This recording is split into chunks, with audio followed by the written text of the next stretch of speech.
Greetings everyone, please give a moment to make sure everything's set on up. Twitter is going, Kick is going, update the YouTube thumbnail.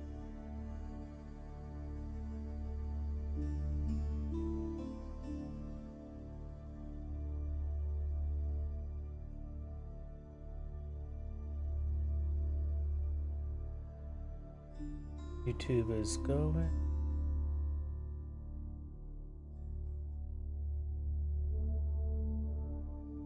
Kick is going. Looks like everything's going good. You guys need.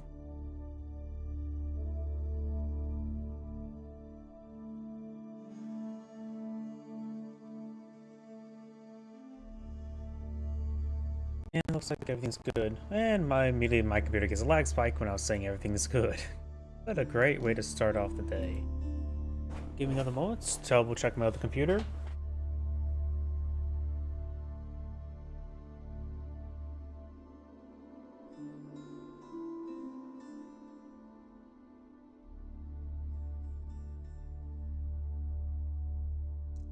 It appears to be everything is good to go, so let's go and get started.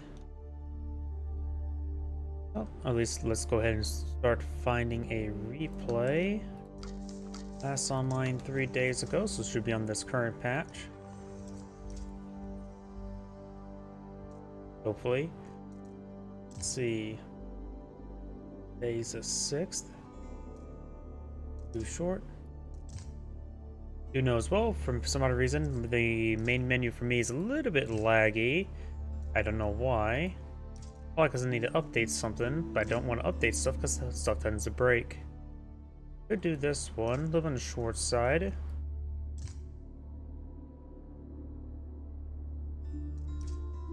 So keep an eye on the one below Mega Random.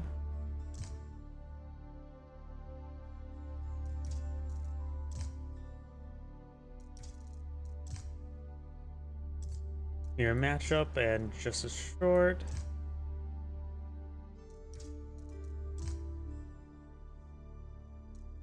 Let's go up to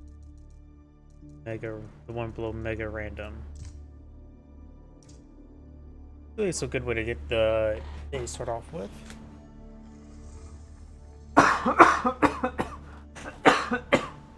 Still got a bit of a cough. My apologies.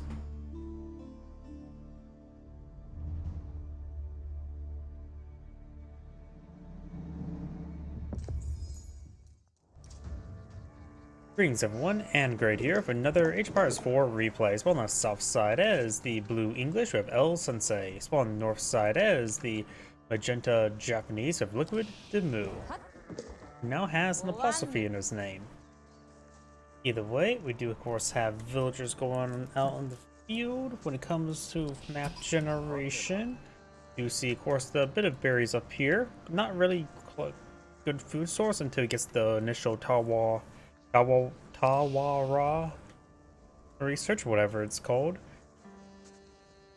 Another berry deposit for him is in the center, and next to over here is berries and deer with a little bit of boar nearby. Nope, that's the wolf. Boar. Let's shoot right in front of me. Oh, we're hiding behind the tree. Did not see him there. Pumbaa does not want to be eaten. Blue has both deer deposits pretty close by each other, but of course this is English. So there's a strong likelihood he will not be even touching the deer. He will definitely not be touching the berries. And when it comes to the stone deposits, they spawn relatively close by with all the berries. Gold up here, and his wood deposits actually, third wood deposits actually spawn pretty far away next to this gold deposit. Got 3 small gold deposits over here, so the English player does have a good ore of gold. We do have the Abbey Kings being pulled out in the field, as well as the Kira storehouse.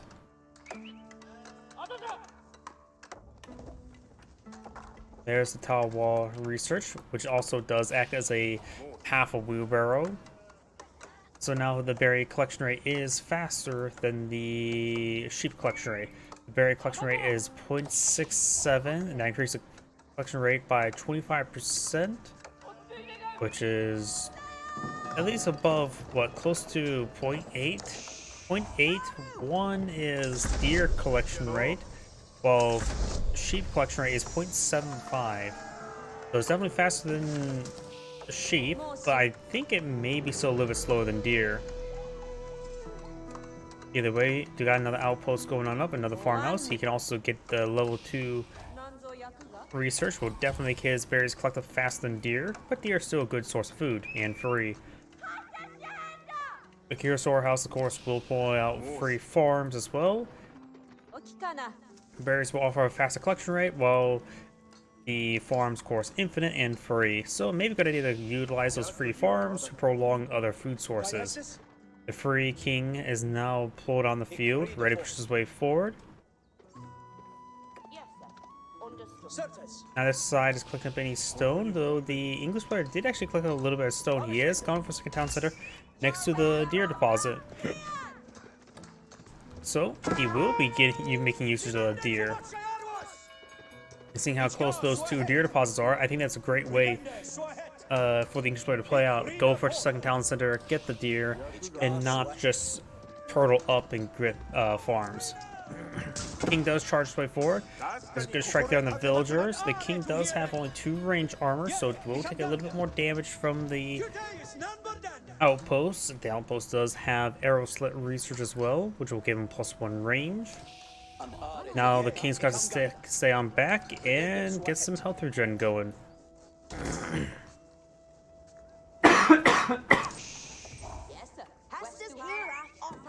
Got 8 villagers there on the deer, which is 1 more than the town center can store. English player just eyeing polite aggression, probably eyeing for a castle age. Japanese player pretty close to his own castle age.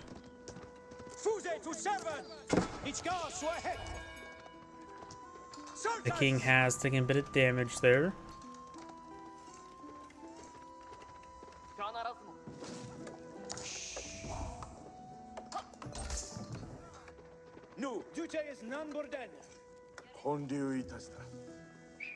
Almost all the berries are being collected up there. Scout does take a little bit of damage. The king is maintaining his health regen.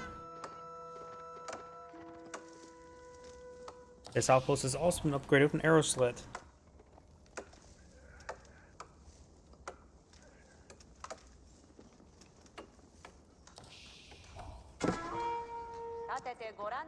That arrow hits there onto the king. Loading gate now being pulled down the field. Of course, getting free relics as well as a free priest in order to pick up more relics.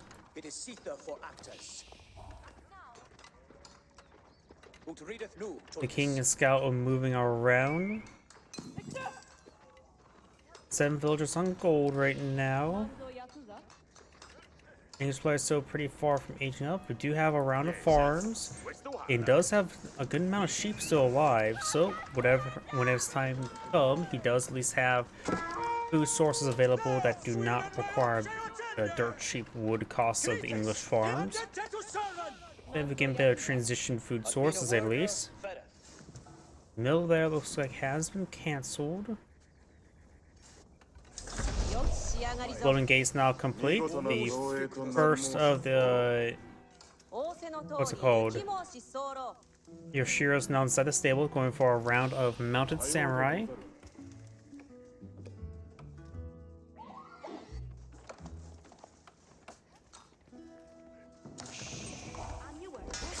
Barracks going up, probably going to eye for some spearmen. Mounted Samurai deployed on the field. Mounted Samurai does have 10 extra health compared to the king, 2 extra armor compared to the king, and 33 or 25% more damage. Or the king has 25% less damage, while the Mounted Samurai has 33% more damage than the king. If that makes any sort of sense. A difference of 6.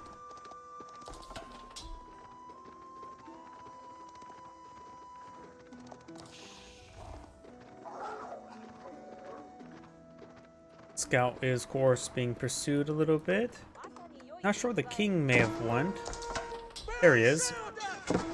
The king will get some stats upon aging up. His attack speed, the great sword is actually a pretty slow attack speed, isn't it? 2.38 versus 1.5, so the attack speed is quite slow. So that the DPS can be very misleading for the king, who already has not the highest damage compared to the other heavy have.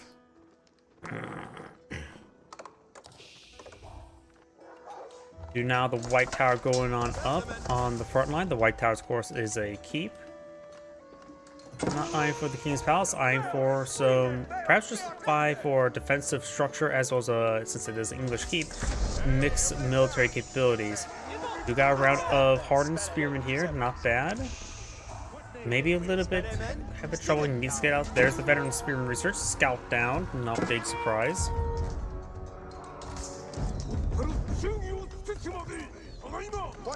There's a single spearman there, could get finished off. He does only have these 4 spearmen. The king has gone down. The king is dead. Long live the king. Nope, the king's not being redeployed.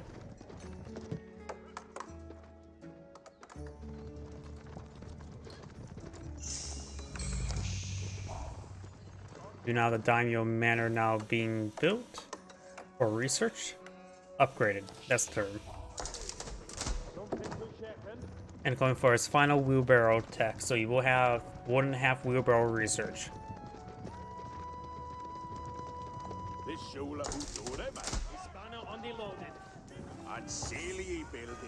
Another round of farms coming out for the English player. Definitely needs to inside the town center. With the White Tower nearby, they can get quite a bit extra damage. The keep arrows are stronger, so go for some crossbows. Since fighting against Mounted Samurai, mix the spearman crossbow would be a good idea.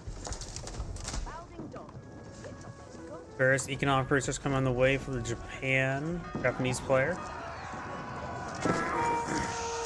One villager does go down. Some of these other villagers are starting to get hit. 2 villagers do go down. Okay, so far kill off 3 in total. There's a round of walls down there. A couple of exposed villagers. Crossbows get another good volley there. The English player does have a superior number of villagers, so he can lose 1 or 2. Can't lose too much more.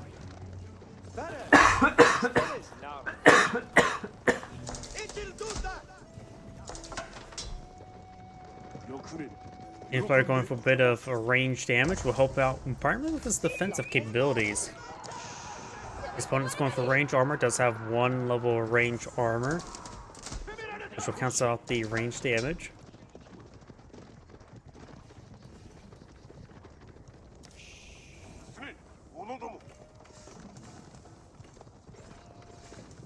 More range armor being researched this time from the English player.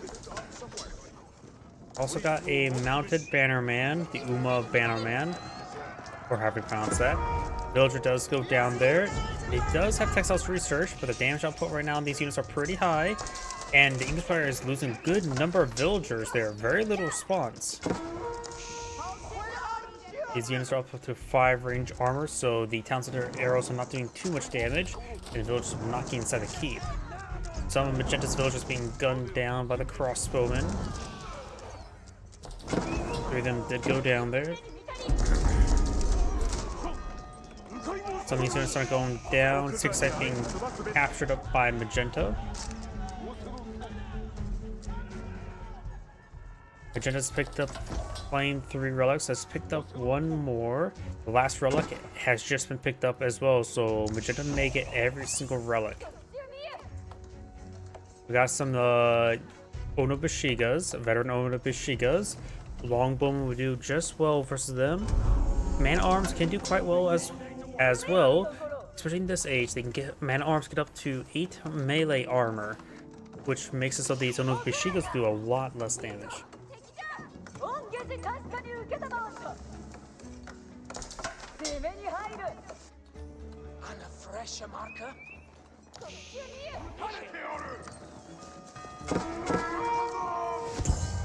Scout down, not big surprise. The king does get sliced up a little bit, but he's going to run away. He sees the Onobushigas, he's going for the man-at-arms to counter. He does have a single longbow in the field as well, so more man-at-arms and longbow would be good against the Onobushigas.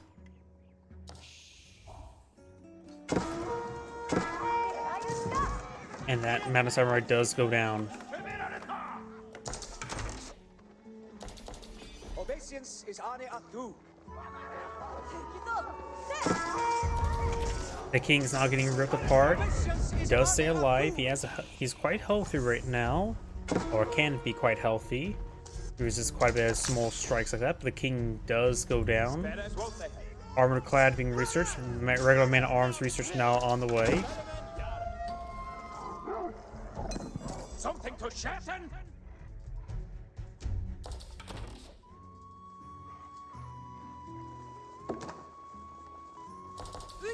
Onobushiga and a samurai bannerman is also deployed on the field. The katana bannerman.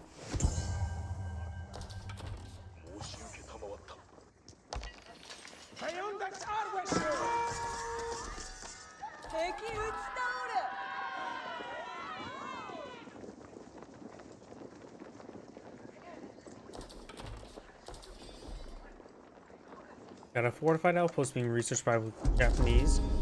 This one right here is being fortified. The other one has not been fortified. It does have a secondary town center here, which makes it so he does have decent villager storage in this region.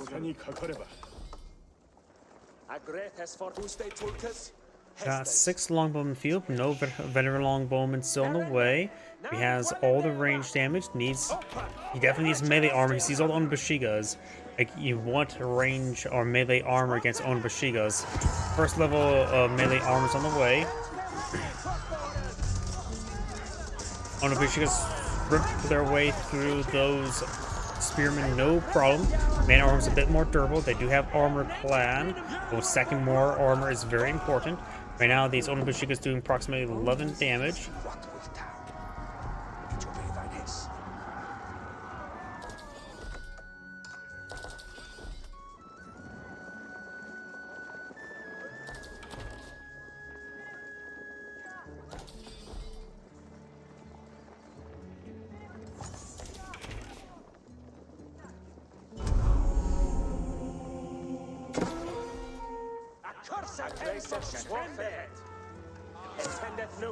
Oh, we got a spring vault upgrade on this one here. I thought I had an arrow slit upgrade. I must have been mistaken.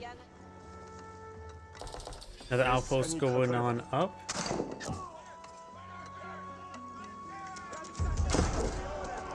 Man at arms make short work of the outpost, even though it is fortified.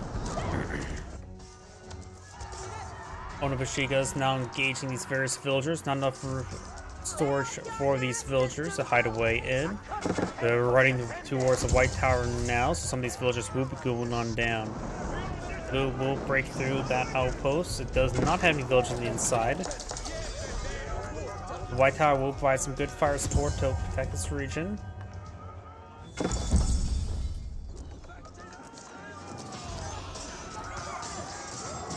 Onobushiga is trying to stop the man-at-arms, trying to connect with the Mangonel. Mangonel did get a good hit there, but will get a second shot off. Large amount of village trying to repair it on up. Another Mangonel pulled on the field. And both of the Mangonels do go down. The agenda's starting to get overran by the man-at-arms. We don't see the Otashi upgrade just yet on the samurai. Now we do. It doesn't have a good enough samurai there to engage the man-at-arms. Or any at all. Some of these villagers are hiding away in the various locations. Got another Mangonel there, quickly killed off.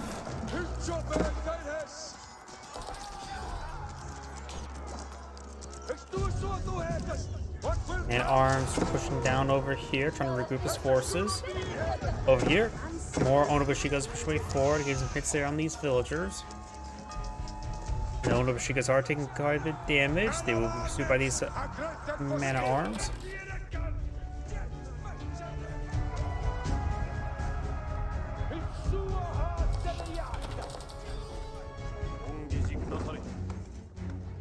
English players going for more longbowmen. That'll be very handy.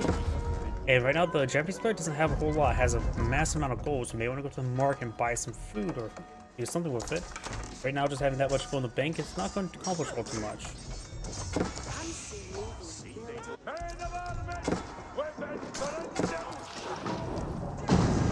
Another samurai here.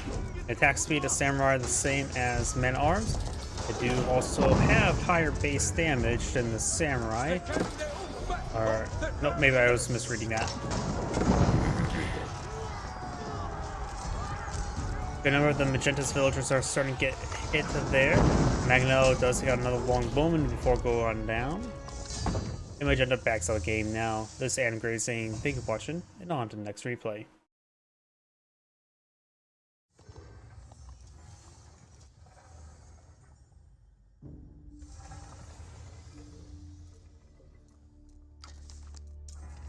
That was basically the only replay I can get from him. Let's see if he has any replays.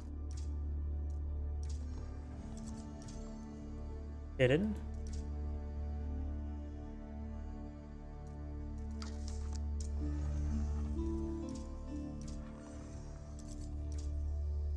Hidden.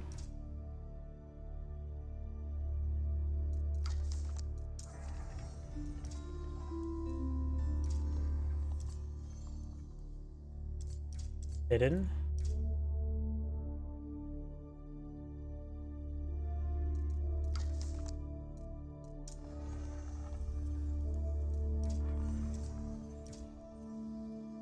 Here we go, got some replays. Too short. Still too short. Yeah, we could probably do this one here.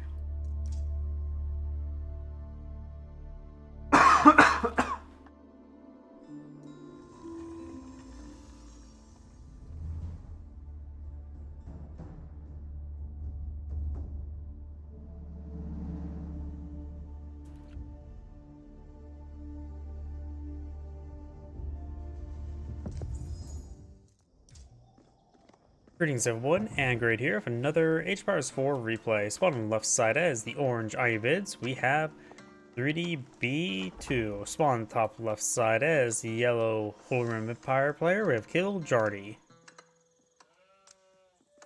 One's map generation, we do got both tier deposits pretty close by to each other for yellow. However, it seems a little bit far away from like the close one is a little bit having some distance. Maybe the trees push them over more this direction. There's also a good number of gold, small gold deposits back here. So right now the Holy Empire player has a very congested resource in this region, which is pretty good. Orange, of course, does have better use of berries, but we can't collect the ore. Ore is way up here. And his tier deposits spawn even closer to each other, so that's probably a good expansion location. More berries in the back line, and does have 2 safe gold deposits and plus a stone. Also, wisdom's not going on up. Let's keep that selected because the age up system is a little bit bugged out with the Ayyubids where you can't see the age up. Akin Chapel not going on up. We got military wing reinforcements now being researched.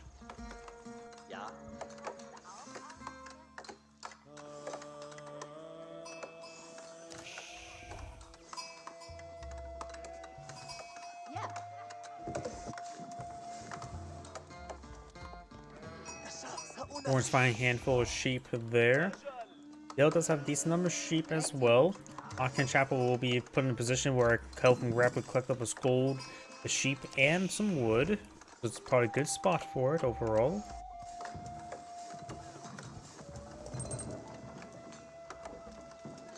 Both players going for wheelbarrow now.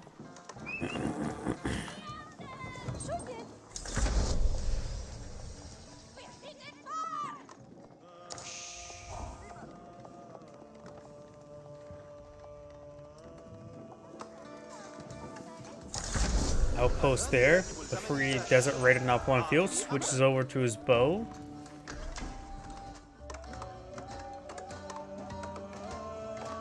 Archer range now going on up. We do got the scout in tow as well.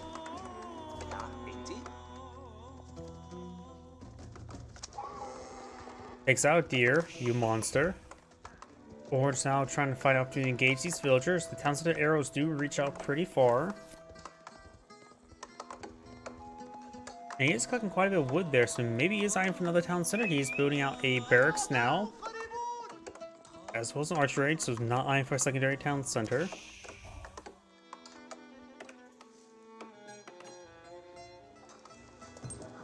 Orange's berries here almost completely cleaned on up, but he has plenty of sheep in الأوامر قادمة. for replacement.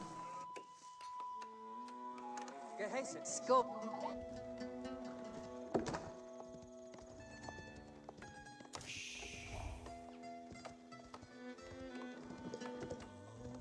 Ja, inti. Desert Raider moving around, got a handful of archers now put on the field. The IB player seems like inspired to age up. Let's keep the House of Wisdom selected. He has plenty of coin or gold to age up with. His opponent is playing more and more of the archers. The Hardened Spearman research just got completed.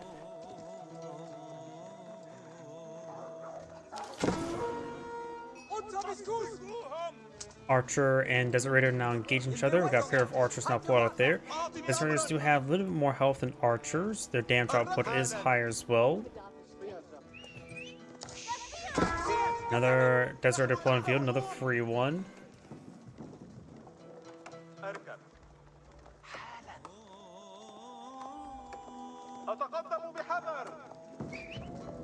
Archers and spearmen moving around.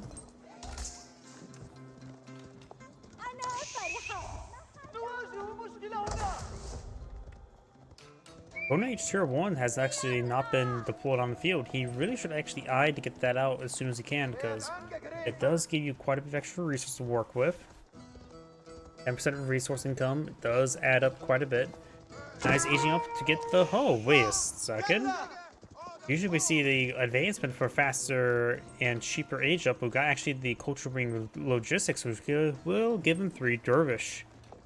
Let's see, it improves the healing units healing by 30%. It's not too important. 3 dervishes. That's what? 160 gold each. So that does provide less value than the cheaper cost, if my math is incorrect. No, it's slightly higher. That's 4,800 versus 400.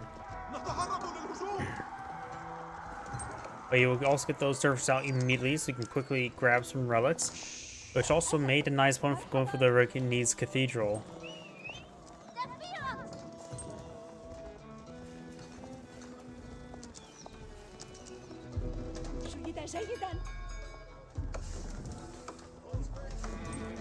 If he is paying close enough attention, you'll see that also Wisdom getting larger.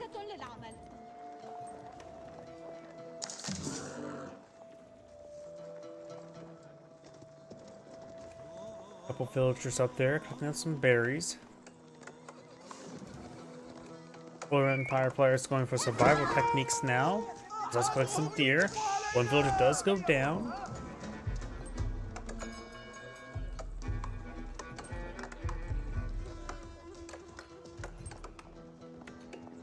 We're moving around. Got the Desert Raiders here. He does find a early man at arms.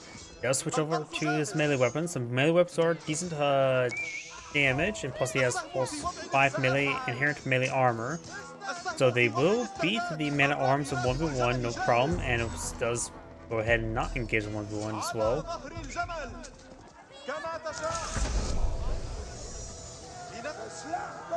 The man at arms right now have 10 damage and 1.3 attack speed, which is the same attack speed as these Desert Raiders, who have 13 damage and 5 melee armor. So these units just 3 at the moment. Golden Age Tier 1 and Age 3 hasn't all been researched for the Ibid.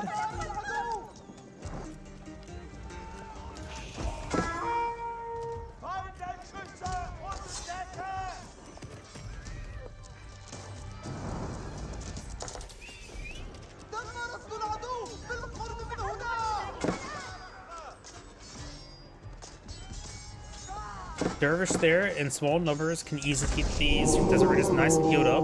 We got Wool way down here. Yellow does avoid it. Each Dervish does have value of 1,800.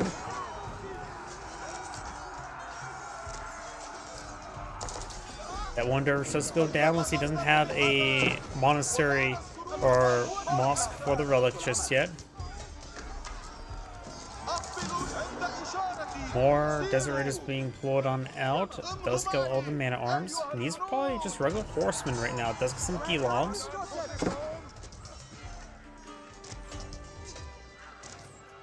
Gilongs basically offer, what, 50% faster attack speed compared to mana arms, while having additional, like, 50% extra health. And a little bit less damage for, in comparison to the Castle Reach mana arms.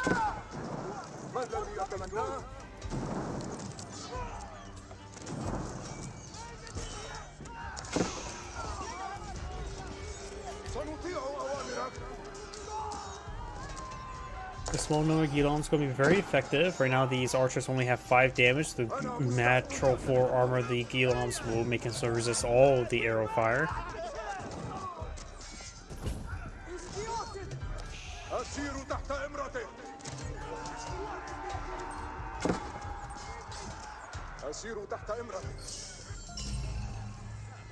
Another relic picked on up there. Orange down to only 1 dervish on the field. Another one's being built now.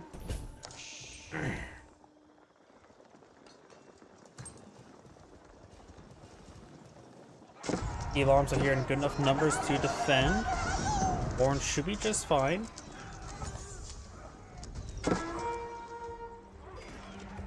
And this dervish is getting hit a little bit by that mana arms.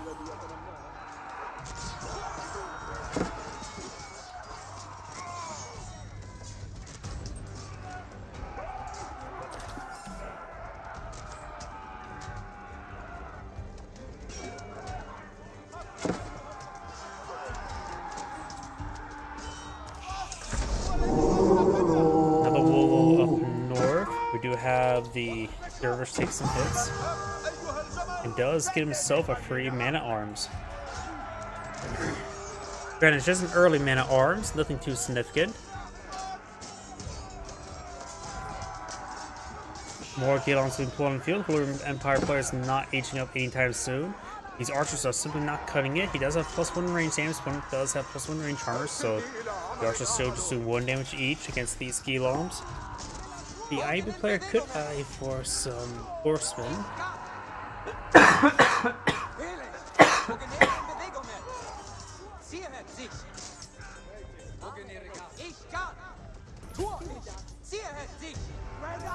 Gilongs push way forward, slowly being whittled down by these archers. Of course, in order to get these 2 other upgrades for the man arms, he has to advance the next age.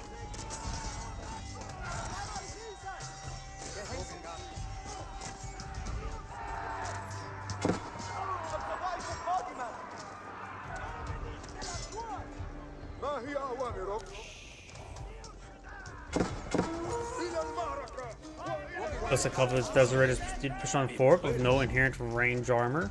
They will take quite a bit of damage. They did. Gilongs pushing forward once again. They're not here in large numbers, but they could be focused down a little bit. Their move speed is...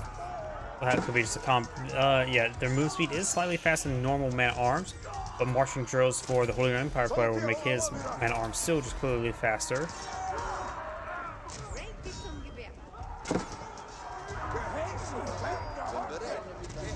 More melee armor for the Holy Empire player. Brings in some more mana arms. One's also going for more melee armor as well.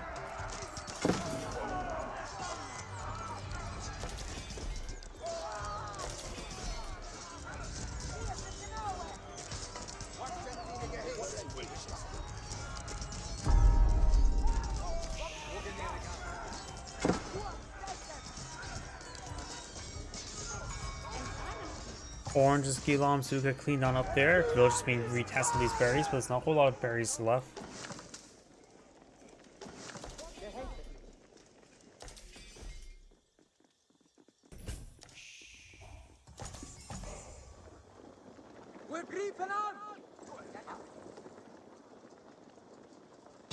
Yellow Storm pushes his way forward, down south towards his opponent's berries. We got a single Desert Raider pushing around. No Camel Lancers split on out.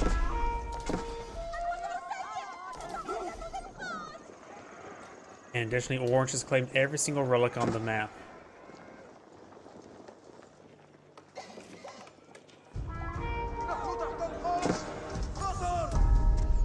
Elon taking some fire there. Down south, 6 site being catched up by Orange as well. And Orange is trying to torch down this outpost that's trying to help protect the deer collectors.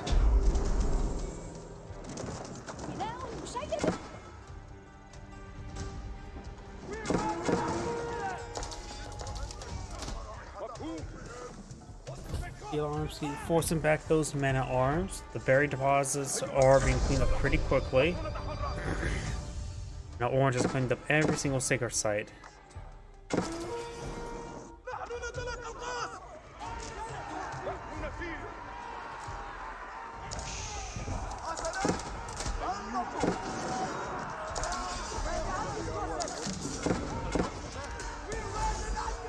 Arms getting some good damage intercepting these forces.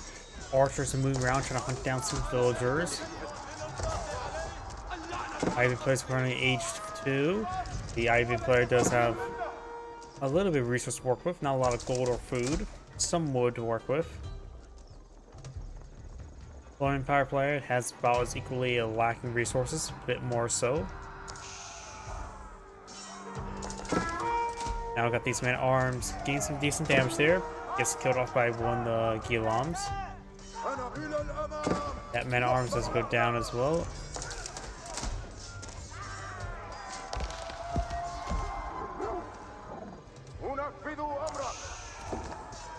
Yellow's running around. Does get a good volley there, unlike some crossbows that are getting pulled on out. May not do much damage to Gilams, but we can do plenty of damage for those crossbows and villagers.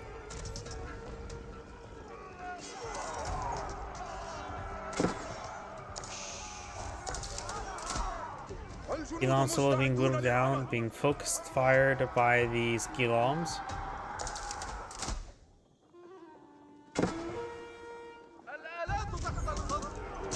Does cancel that Mangonel.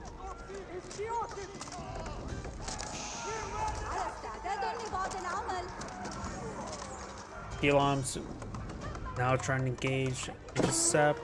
Over here, do have a single Gilam being engaged by a pair of archers. Looks like he's going to go straight for the wood line. Akin Chapel's now out of range of collecting up the Eden, collecting up that wood.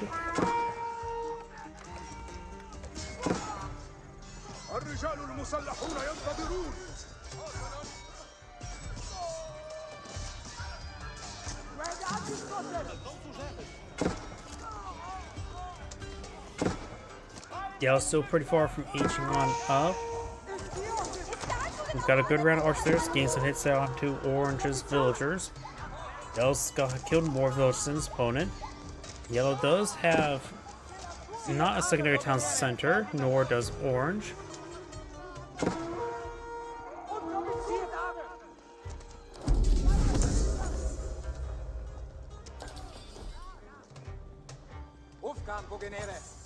Archers are moving around, attempting to be killed. More forces down here. And arms moving around. We do have these dervishes pushing way forward, trying to heal up some of the Gilams. Desert Raider. He does say Desert Raider there, allowing dervishes to get some extra healing. We have increased healing rate from this age up, previous age up.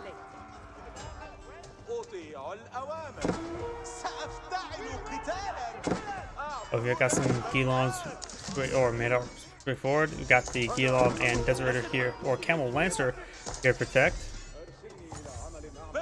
And those mana arms can't do too much being feudal age mana arms.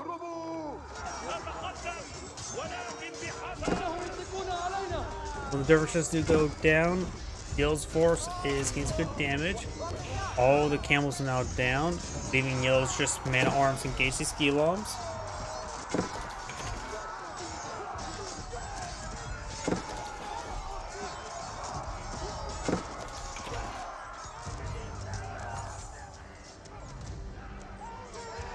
Sultan's Mamluks have now been researched. Orange's Gilams giving their mana arms a bit of a runaround. Orange does have a sizable army being pushed his way forward. Yellow just needs a little bit more coal to age on up. They may want to set off some wood to age up.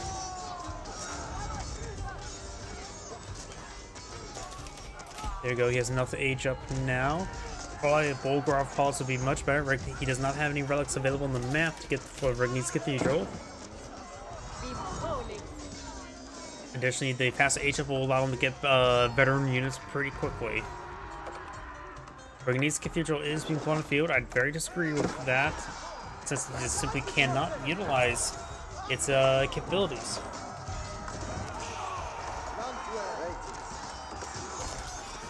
Desert Raider slowly being looted on down. Camel Lancers still on the front line.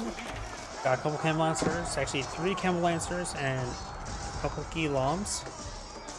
Archers charging by 4, trying to intercept his opponent's archers. Got a couple Spearmen now being mixed on in for Yellow, which would do good damage against those camels.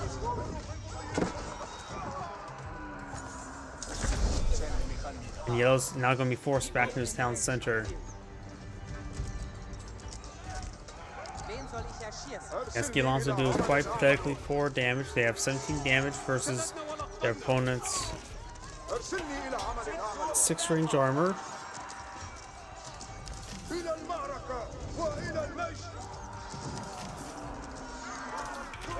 Those are just being picked on off. Got more hardened spearmen being blown out. Does scout some of the crossbows as they are coming out the barracks, not barracks, archer range.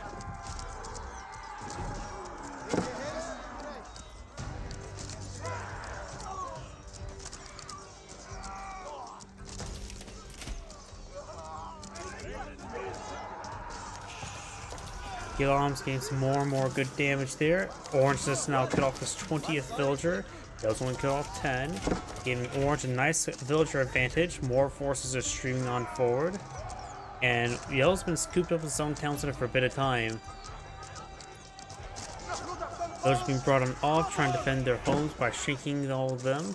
But probably won't go too well for the villagers.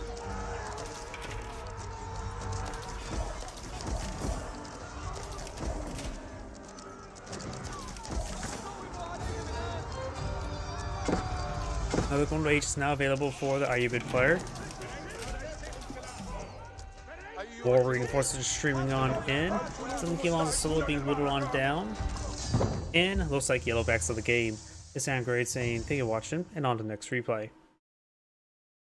Before I get started on the next replay, I do need to grab something from nearby. Please give me one moment.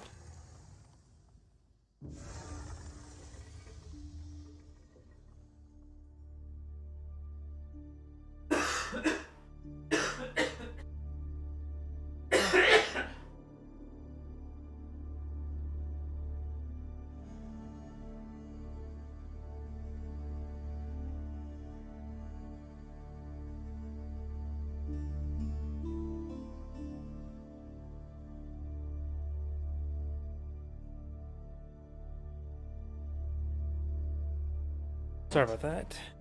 Got a little bit cold, so gotta throw another layer on.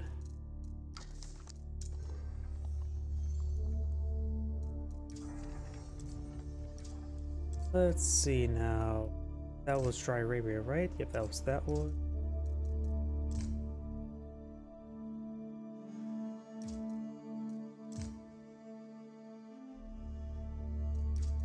Go too short. A little bit on the shorter side there. Got a decent one here.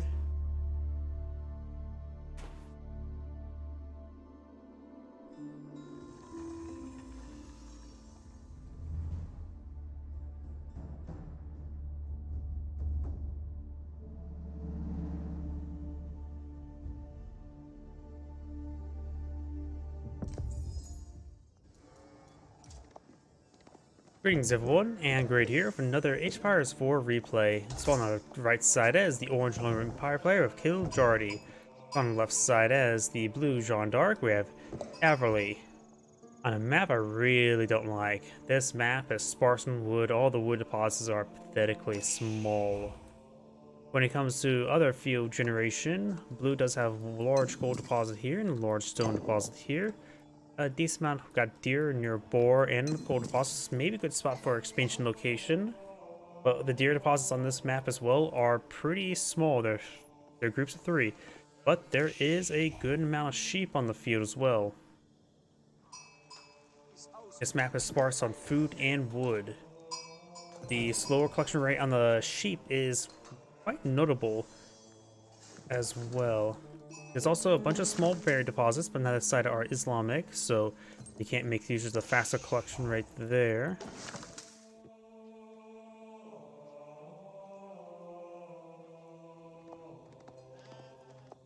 It's like blue's not finding a whole large amount of sheep. Orange has a decent number of sheep here. Looks like both of them went up north. Actually, blue took time and went for a secondary scout. So blue actually does have a good amount of sheep. Jean d'Arc's right there. Escolto. Vado. You could try deploying out a third scout and then maybe go in for professional scouts to claim all those small deer deposits. Bene. Escolto. Si. Aachen Chapel now being deployed on out. Cavallo. Deploying it out right there, he will get a good amount of wood collection rate. It's too far away from the gold deposits to get improved food and wood collection, so maybe I'm for some more spearmen or archer play. We've got a school cavalry now being built up by Jeanne d'Arc herself and this lady.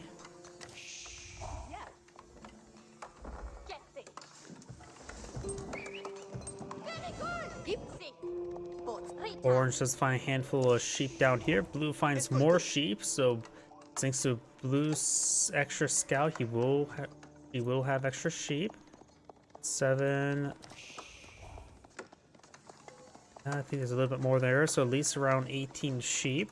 While his opponent does have currently just 7 sheep here. And the orange scout, where is that? Way over here. Yep. Jean d'Arc will definitely have more sheep available.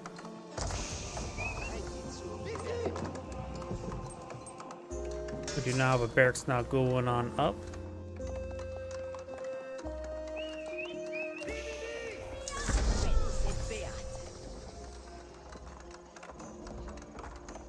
House going on up.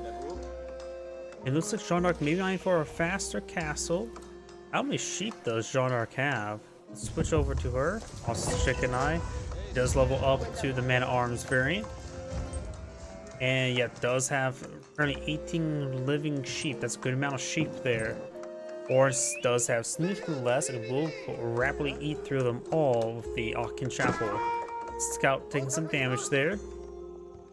Because got an early Royal Knight deployed on the field. Jean d'Arc will be slicing up Pumbaa. And we'll probably spot the fact that there's also deer over here, so this is a good spot for expansion direction.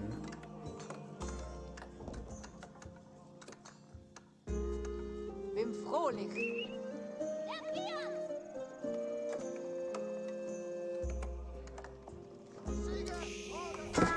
Royal Knight does take a stab there, or received a stab.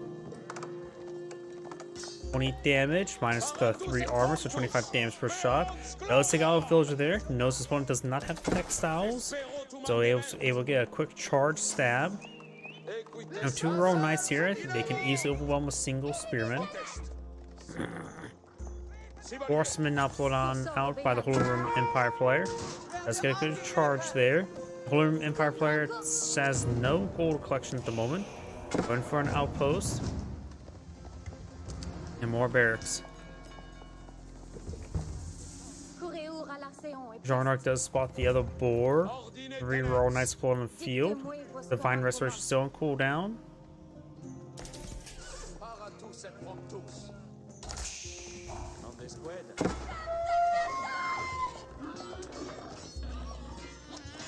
The boar does go down.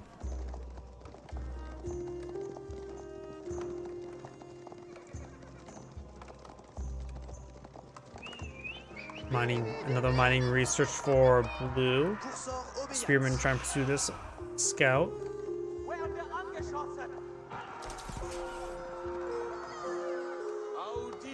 Looks like she just consecrated building. Does consecrate the School of Cavalry. It does give the largest returns right now, especially if you go for Royal Knights.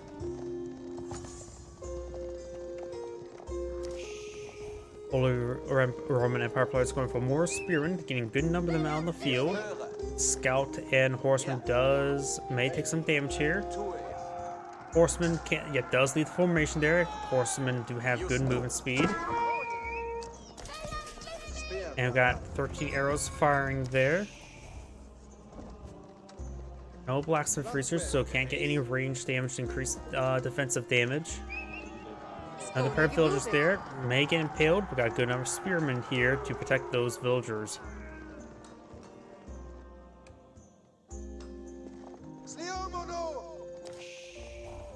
Horseman and scout moving around.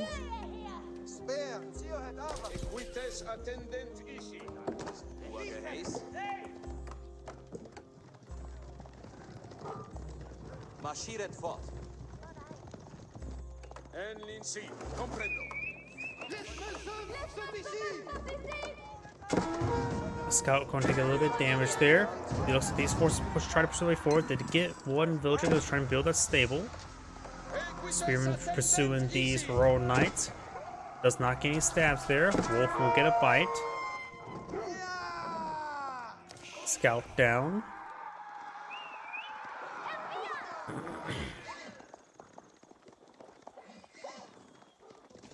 Attention, novos ordines. Parate equites. Vassals in avant. Second mandement.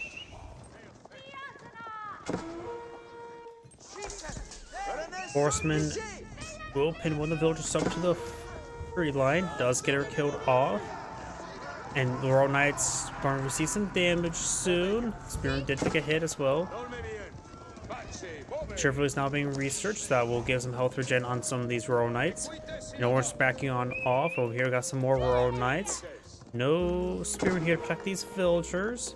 Last of the trees being cleaned up as well. Horsemen and Spearmen trying to pursue those forces. These horsemen moving around.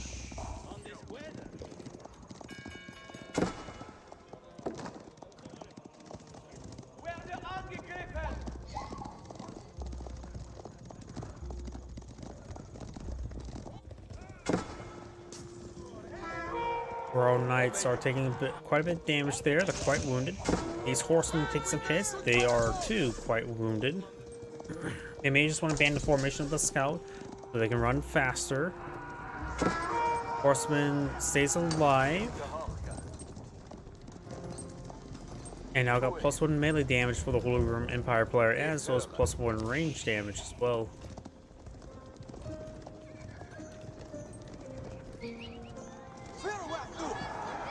Spearmen do not connect right there.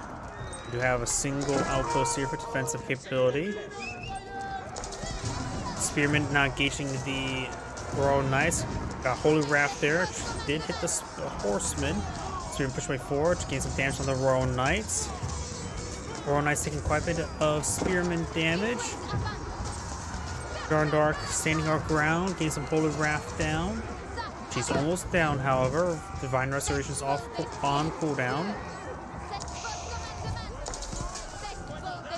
Jeanne d'Arc does go down there. All the Royal Knights have been cleaned up, just leaving a bunch of angry men with pointy sticks. One of which is on top of a horse. Jeanne d'Arc has been redeployed. Holy Wrath is off cooldown, and Divine Restoration is on cooldown.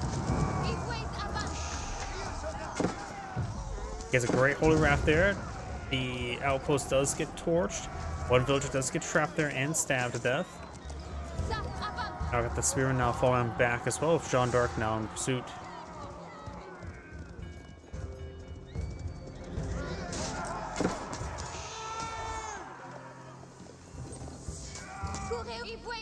Jeanne d'Arc does get another Holy Wrath there. Spearman does trap Jeanne d'Arc. She does go and stop move order and does go down there. Jeanne d'Arc almost has enough food to age up, needs a lot more gold to age up. Good eye for the small gold deposit up here. This one's a little bit, both of them are equally exposed, honestly. And now the Holy Roman Empire players going for siege engineers. Buon labor. Ufkat soldaner. Non descuida. Double broad axe now being deployed on out. Where der abgeschossen? Point d'ordre.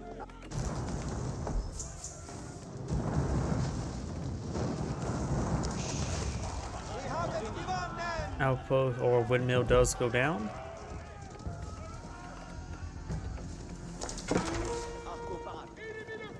Over here we do have just a single Royal Knight. Doesn't get any more villager kills. Royal Knight over here does find some spearmen.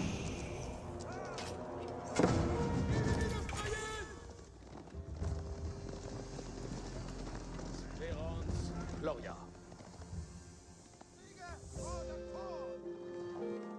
Paratus et Pontus. Spearman does get some stabs on the Royal Knight. And over here, this Royal Knights are still being pursued. Holy Empire player just got Textiles. Lasedinska. Jean d'Arc still very far from aging up, has all of our villagers on wood, it looks like. No villagers on food, no villagers on gold. Does cancel a whole bunch of villagers there, I just now saw. It's going for a good number of archery ranges. Jean d'Arc has been redeployed as well.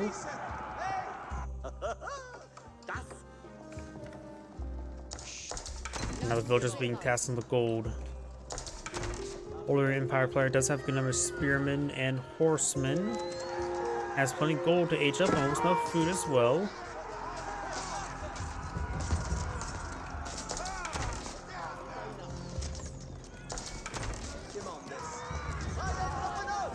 More of these villagers now getting hit. They will escape from town center while drop a bit of gold. Jean d'Arc has now leveled up. She's now level 3. Does get out some Jean champions, which will do bonus damage versus Spearman. Probably a very good item right now. Additionally, right now, Jean d'Arc will take less range damage. It's not like his opponents are playing on a few ranged units. Reganese Cathedral now going on up, eyeing for some relics.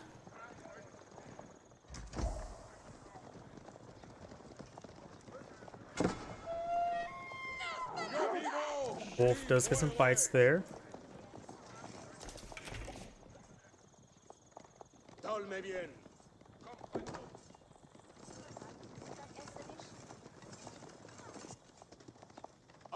These units are getting healed up quite nicely. Another charge of consecrations available. Look off on the other archer range. But now got the Royal Institute being blown on the field. Eyeing for some of the advanced research. No guild hall.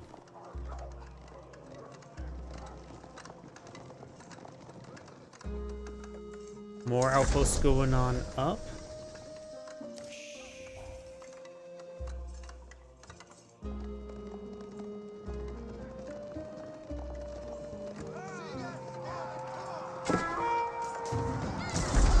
Jean d'Arc immediately gets killed off there, and she will take 500 gold to get replaced, so that is quite expensive to lose her. Our veteran spearman research now on the way. Royal Knights charging way forward. Does not get any charge attack off there. One Royal Knight gets annihilated by the spearman, and the other one almost got shanked to death by the villagers.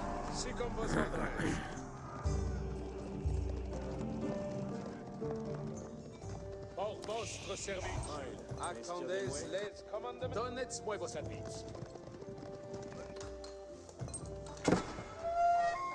Wolf gains some bites there. Jean d'Arc has been redeployed and does consecrate another archer range. One reducing the food cost for these units, and we'll have to take the ordnance companies in order to get out additional resource reductions for the gold and wood.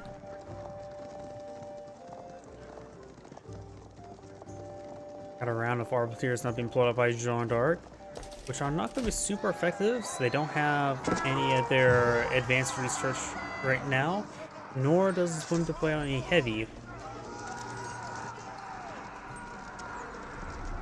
We're now going for more Jean's champions wouldn't be half bad. It does have a number of crossbowmen on the field.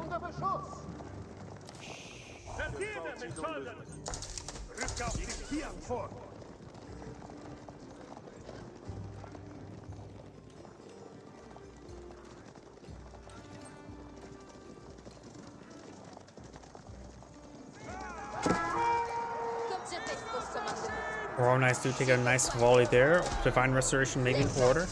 Holy Wrath was utilized there. Here comes the archers.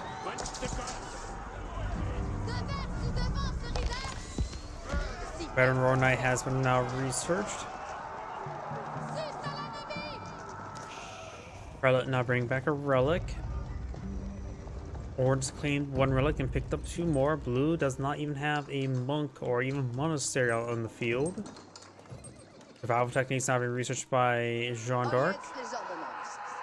These villagers will get hit a little bit. She does consent down of the outpost. It looks like she doesn't have textiles research just yet. No, she does not. There is the Ordnance Companies, reducing the cost of consecrated buildings.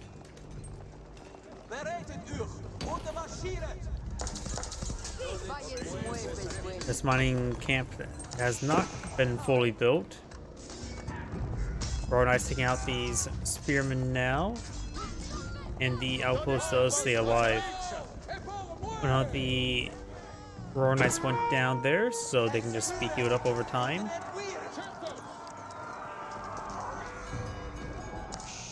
Jeanne d'Arc does have 17 archers in the field, so probably a good idea to get at least the veteran archer, just improve those units.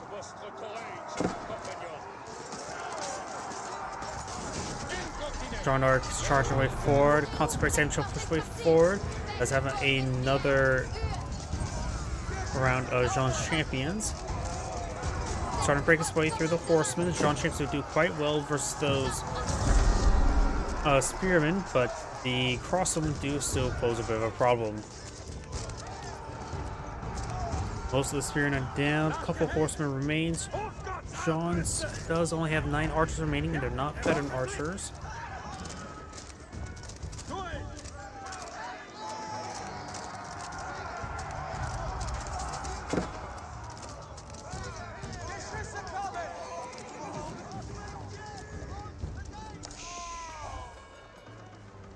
The spearman went down there. Got another crossbowman pushed way forward.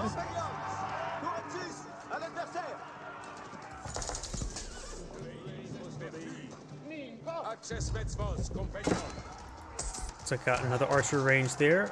Villagers taking some hits.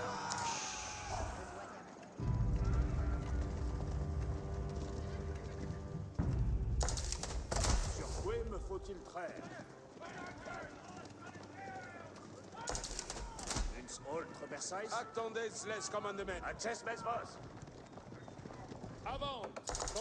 So I got a number of villagers up here, collecting some berries, collecting some gold, collecting up some wood. Down south we do have a decent amount of force. Looks like the boar is still here with still a decent amount of food, as well as a bit of golden deer.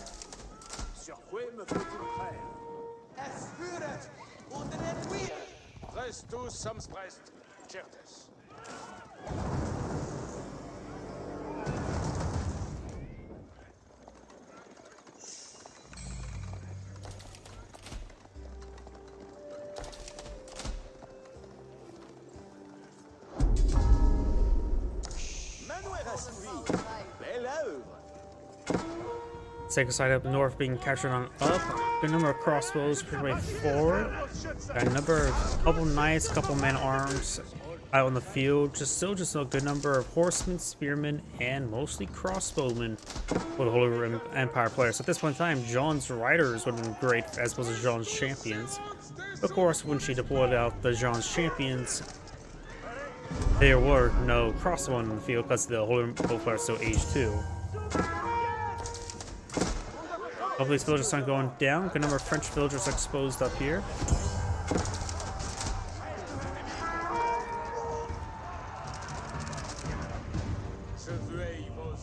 Knight up there, decapitated second sight there. Crossbowmen do take out that knight.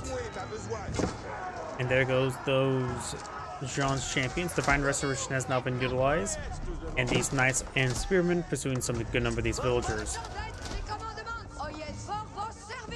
House of Swabia now being pulled on out.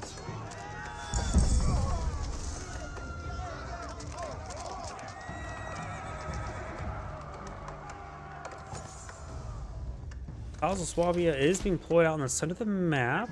That does act as a town center, which means it does provide emergency repair influence.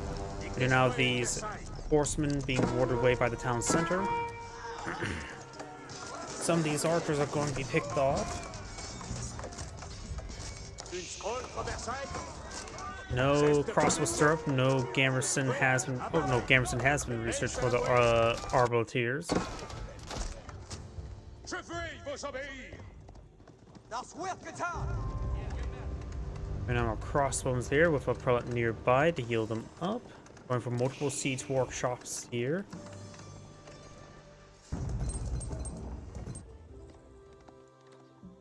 Donnez-moi vos advices. Je suis votre serveuse. Orange moving forward with a good number of horsemen and crossbows. Arbaleteers do activate passives, increasing their range and range armor. A number of villagers going down there. Jean's champion slowly being picked apart. Right now, Jean d'Arc's down to 43 villagers versus opponent's 72. Orange do a good job of killing off villagers. And if I'll Swabia, he'll be able to fabricate villagers much more quickly. Der rastet, der rostet. Now I got Grease Axel's elite crossbone research. Eine gut gemachte Arbeit. Ja, bin bereit zu einem Behelfen.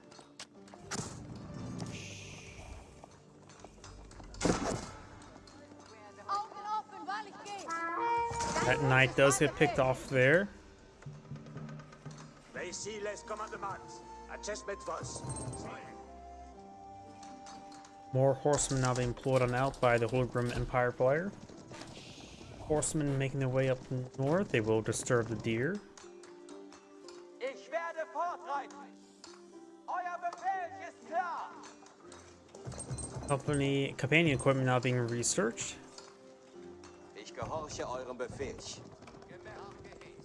Reiter, wir reiten ab. Increases Jean's Arc's health and damage by 25% and gains 1 armor. The companions will get plus 20% health. Health and damage.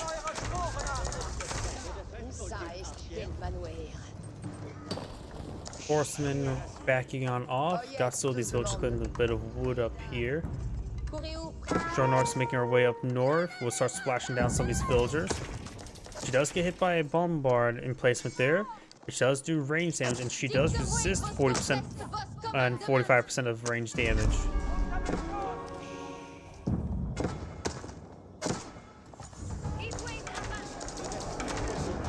Some of these horsemen are pushing forward, getting some more kills on Blue's villagers. Arbaleteers trying to respawn.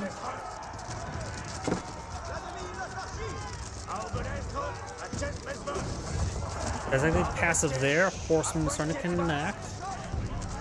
Towns are firing away. Some of these villagers are, of course, unable to get on the inside, so they will partially guard going on down. Horsemen pushing forward. Jean d'Arc's now down to 30 villagers versus opponents nearly has 100. Does not look good for Jean d'Arc. And I mentioned the horsemen are able to connect with the Arbaleteers and the crossover in the back line.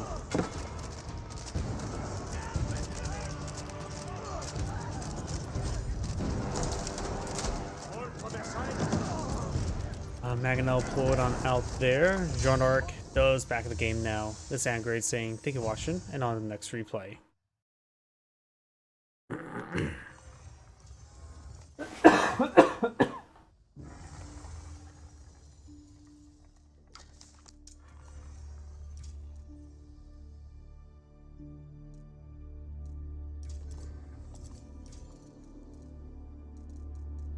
Let's see. Remember which replay that was. That one. It was this one here.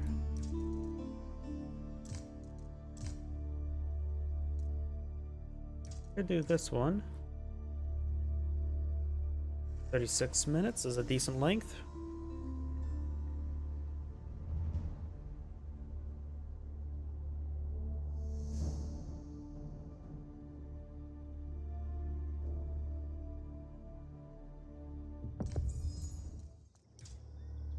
Greetings everyone, and great here for another Age of Empires 4 replay. Spawn on bottom right side as the orange Byzantians, we have Kiljardi. Spawn top left side as the blue Ayyubids, we have Avali, or haven't pronounced that. House of Wisdom going on up, going for house, going for berries, not big surprise. We do have some deer, next to some deer up here, with berry bush near spy, so blue has plenty of food up here, with a bit of stone. A little bit down south, he does have a bit of gold in intermix of all the trees. Orange, let's see now. Orange has actually quite a bit of stone and gold. Look at this. This is quite a bit of congested mining resources there. When it comes to, it does have 2 berry bushes here, so this maybe it's a great spot for Grand Winery. Maybe it'll affect 2 of the berry bushes. Either way, this is definitely a good expansion location. Does have some deer, berries, and more berries over here. So there's still a decent amount of food up there. But over here is almost all of his stone and gold. And it's in the map, of course, we got boars, quite a bit of stone here. The boars, other boars way up there next to some berry bushes, and a large gold deposit here. But if you look at here, the Byzantine player is immediately going for berry collection, which means he is not eyeing for the Grand Winery. He's going for the Royal Hippodrome. And you do collect up berries slower than, and when it comes to food itself, than you do sheep. So he's going to be eyeing for some sort of maybe large amount of mercenaries. Speaking of which, see, he could get himself out some mercenary royal knights. Or, unlike he's gonna get this one, Mercenary Magadai, which is one of the best ways you can get out Magadai is with the Royal Hippodrome. Then he gets like 10 damage Magadai, which is absurdly high.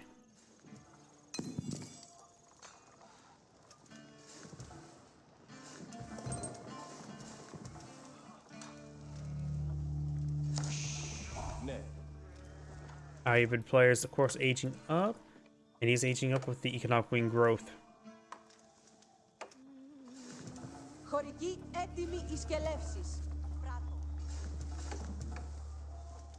Does get enough food to age up, collecting more and more berries. And there's the Imperial Hippodrome. Does not have enough wood to get out of mercenary camp just yet.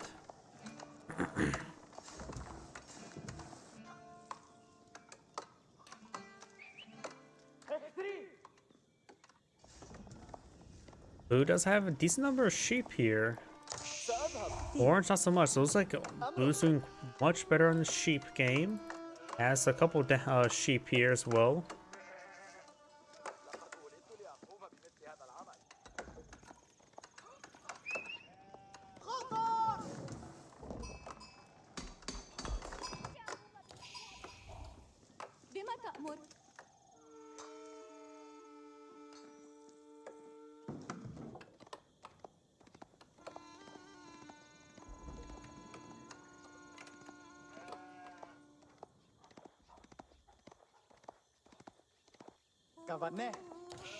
Orange may receive some arrow fire there from the town center. No, he does not.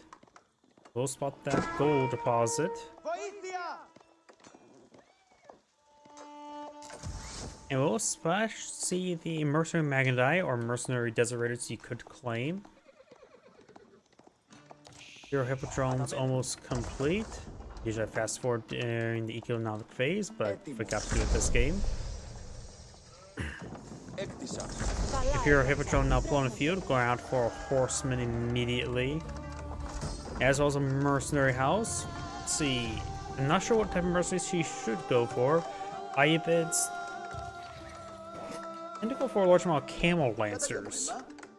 So he could perhaps go for the one with camel riders. He's going for the Western mercenary contracts, which give him access to Longbowmen, Lansknechts, and Streltsy.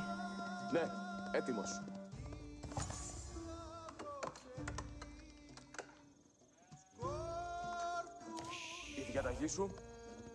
Horseman pushes his way forward. He does not have the explodiators, or have you pronounced that research?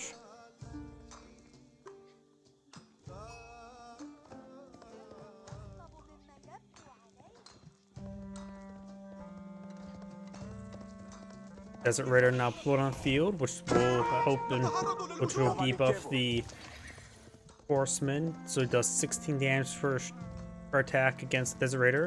With the -5 armor, it does 11 damage. In return, he does deal 13 damage, plus 13 versus Cav, and have 120 health. Horsemen do have 125 health, so the healths are similar. Attack speed is 1.38 versus 1.75. Desert Raiders are reasonably effective versus Horsemen. And Horsemen are reasonably effective versus Desert Raiders. A little bit of a mixed bag.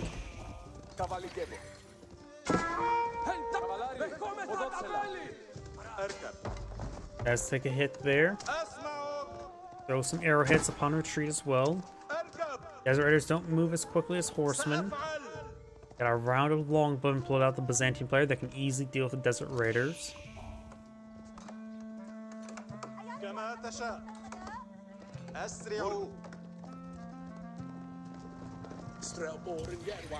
Desert Raiders have no inherent range armor, but the Horsemen do, and of course they get the bonus damage.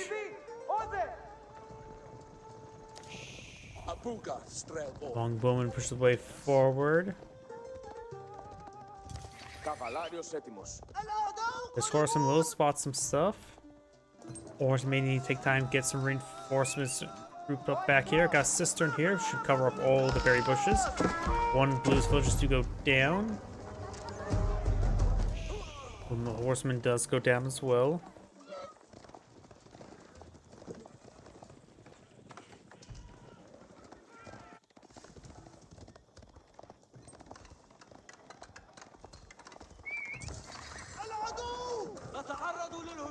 Got these forces pushing forward. Outposts here not fully built. Villagers taking some hits. Horsemen trying to intercept. One, maybe two villagers will go down.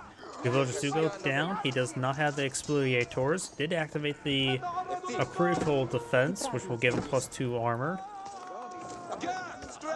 Longbowmen do take some hits there.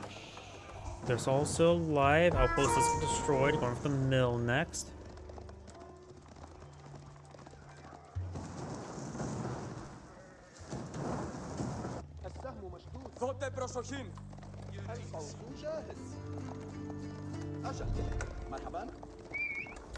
Oh, has a good number of charges of Triumph available. Yep, 19 stacks of Triumph, so 19 seconds of Triumph, which will give him quite a bit of health and damage. Soon to be 20 seconds. Horseman now gaining, do have the Triumph ability now active, increasing his damage and attack speed as well as a bit of health regen.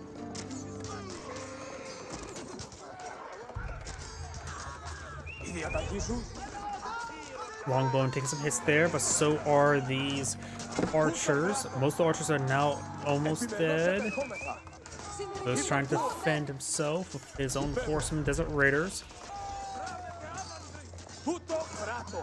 And Orange comes backing on off now.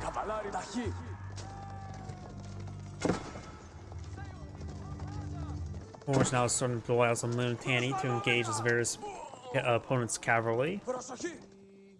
Got some range damage now being researched by the Ayyubid player as well. Got some olive groves here.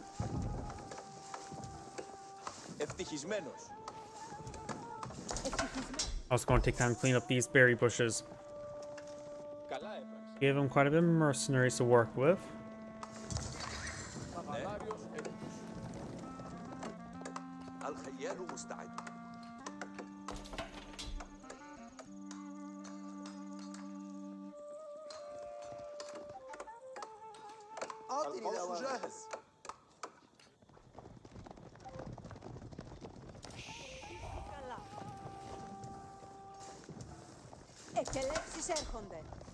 Berry bush is now being collected on up. Let's get inside the outpost there. Arrow slit has been deployed now. Get a little bit extra punch and range. Maybe worth it to upgrade it to fortified. Εκελεύσεις έρχονται. Another 5 villages over here, collecting some berry bushes. More berry bushes over here he collected on up as well. You should have a good amount of olive oil coming on in. Εργασία. اسمعوا.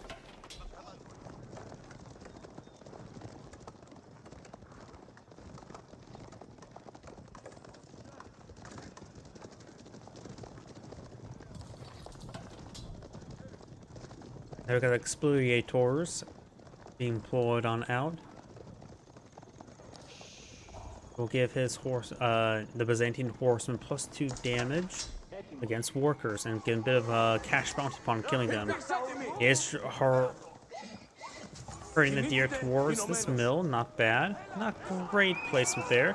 Still worth probably getting another mill right there, but at least make it so it's closer to the town center. Not town center, to the outpost. Got another triumph there. Short amount of triumph to get a short amount of health regen and damage.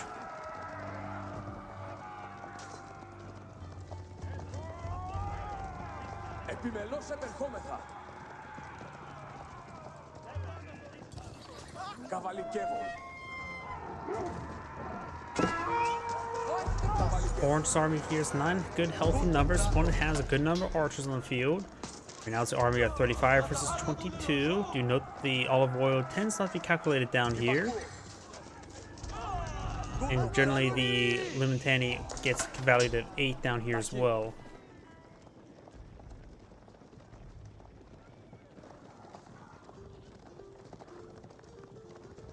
Yeah, that just doesn't even seem correct. I think blue has a much higher value than this as well compared to his opponent. Because that is a good number of archers in the field. He does also have more horsemen as well.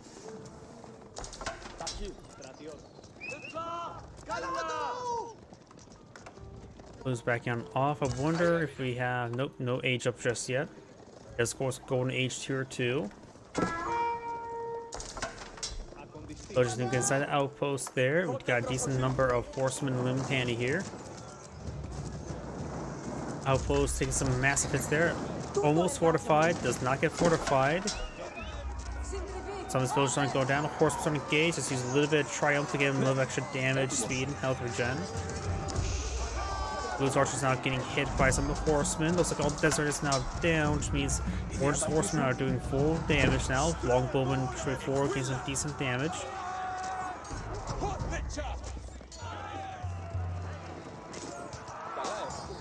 Some of Blue's archers are taking some severe hits.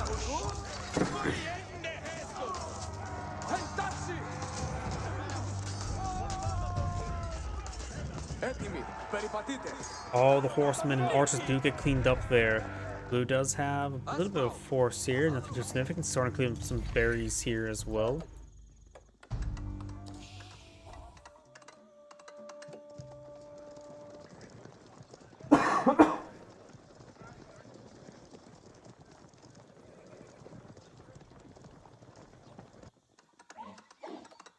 Got a pair of outposts here as well. 12 villagers. Gonna be eating through the deer pretty quickly. Does find some of Blue's forces there, so Orange's horsemen will be cleaned on up.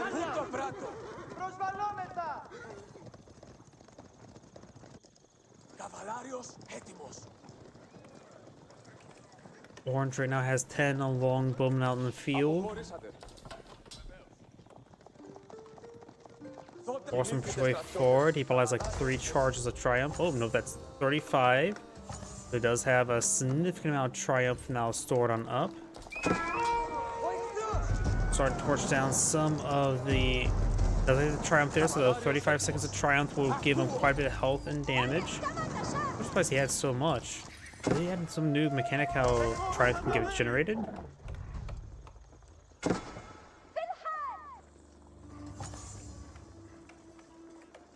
Earn more points by killing units. I don't think that effect was always there. That may have been added from the recent patch that I forgot about. Either way, these units are falling back, getting some extra movement speed and some health regen. It allows them to stay alive. These horsemen try and charge the way forward. Καβαλάρι, κινήθητε.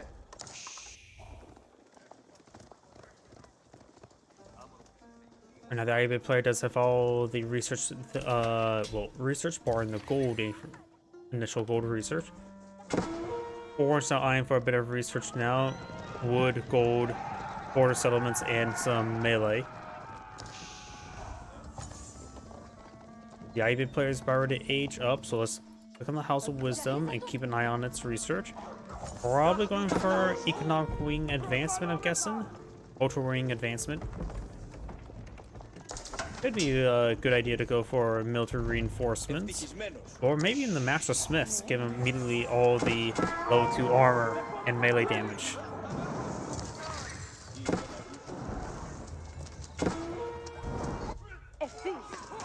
Horseman gains some decent damage there. And he is not going for the Culture Wing advancement. He is going for the Master Smith, so he'll immediately get all of his level 2 blacksmith research.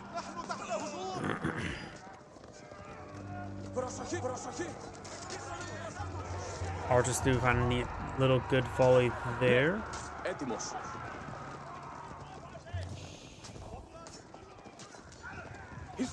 Longbowman pushing around, trying to does get a hit there on the horseman. You gotta need to hit those desert raiders, so his horsemen do full damage. There we go, all the desert raiders now down.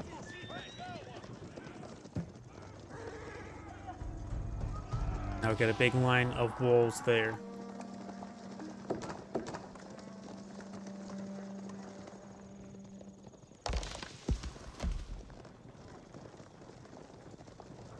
More archers being blown on field. Another desert raider being blown out, probably just for the debuff. The camel unease debuff.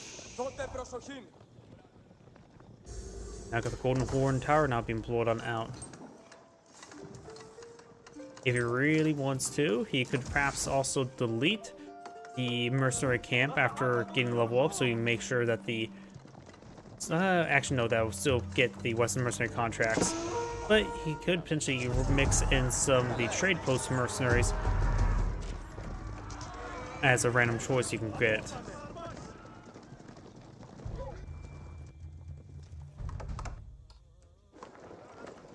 Got a decent number of archers on the field. His age up is almost complete. Definitely gets the veteran archer research. Golden Horn Tower will be completed before his opponent, though it would be very close.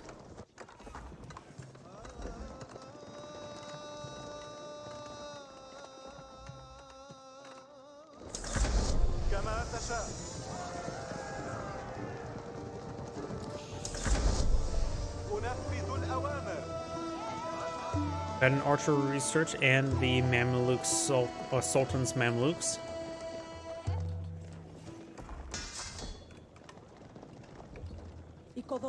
Veteran horsemen now being researched for the Byzantine player.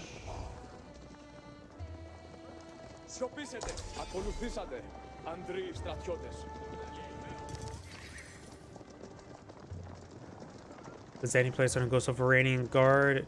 No veteran Limitani. Or veteran mercenary contracts either.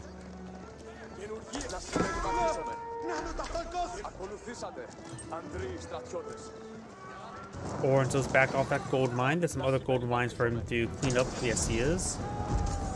Outpost quickly will go on down. Go for a battle ram there. Ayyubids, of course, get free improved siege engineers.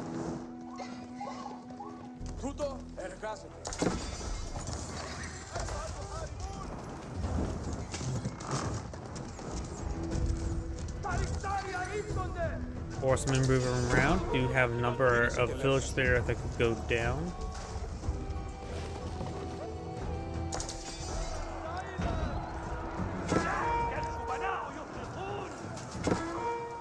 These villages are going on down. Desert Raiders being hit significantly, but those are Camel Lancers, not Desert Raiders. Horsemen moving around. Did it get a number of villager kills? Orange is slightly ahead in villager count as well. three longbowmen's got pulled on out, and over here got the horsemen moving around. Notice the berry bush has not been collected up just yet. Πάντες ακούσετε.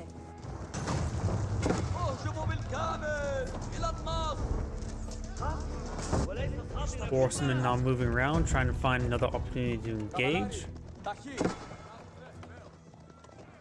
Up here, got this horseman now engaging these horses. Καβαλάρι, έτοιμοι σκελεύσεις. Να καβαλικεύσουμε, καβαλάρι.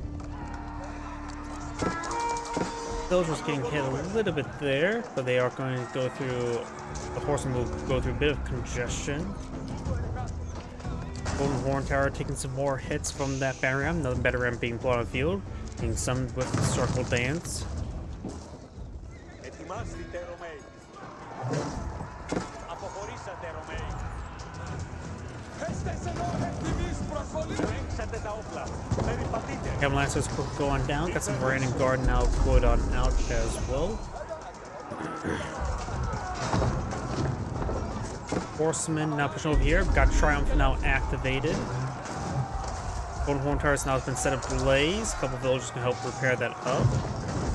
Horsemen are able to close them in onto the archers here. And they are cleaning up some of the batter rams. Golden Horn Tower is still on fire. Don't see any villagers preparing it up just yet. Maybe I just want to grab a couple.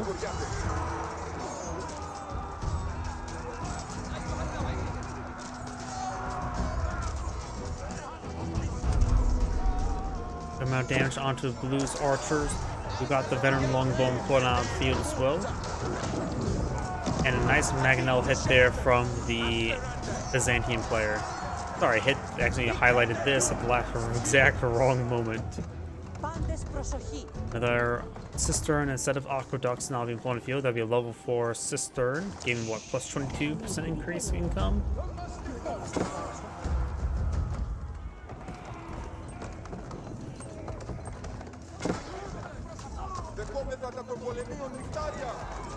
Or probably just 21, not 22. And these Gilons being cleaned on up. We got some archers here as well. The same player does have the one Mangonel field. Spawn is going for Mangonel and some more Gilons. Crossbows. Dervish just pick up some relics.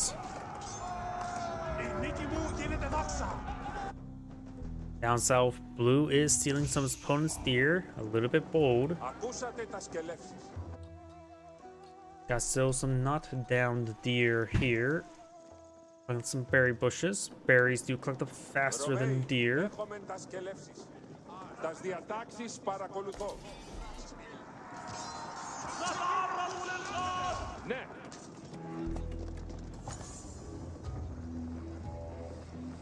Κινήθητε, άνδρες.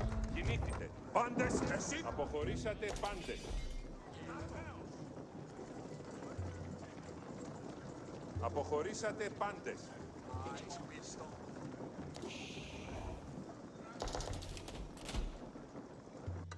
Ετοιμάσατε τα όπλα. Ακούσατε τα Orange is pushing away forward. Got some villagers collecting up some gold there. Mangonel there. Another relic picked up by, claimed by Blue. Blue has picked up a 4th relic. The 5th relic's located here.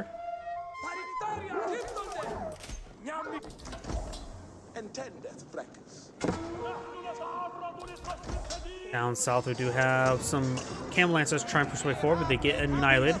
We got a number of lance connects there. I wonder if he's manually building them, or they're all coming from the Golden Horn Tower. Could probably, quite possibly from the Golden Horn Tower.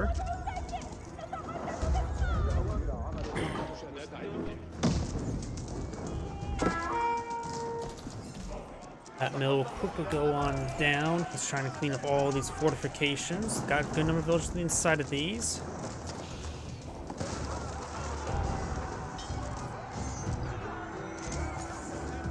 Longbowman may want to activate palings just to make sure Cali doesn't overrun them. Then those villagers are starting to go down to the horsemen as well. Blue does not have textiles here, so the exfoliators will give him quite a bit of extra opportunity to kill off villagers quickly. Another good Mangonel hit there by blue. Orange is just hitting some of the Gilons. We're taking the time. Brandon Guard trying to hit the Mangonel. We got some Lance Connects mixed on in, which there's no Orchards to counter them. Cataphracts as well as some other mixed forces push way forward.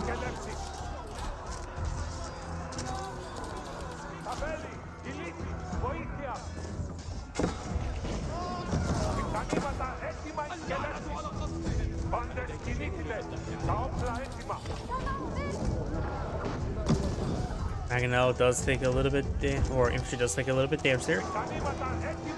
Gilon's push way forward. None of these forces are just quite wounded. Looks like the villagers do torch down that one Mangonel.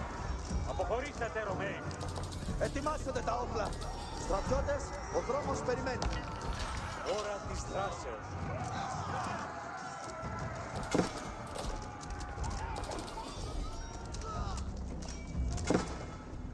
Ώρα της δράσεως.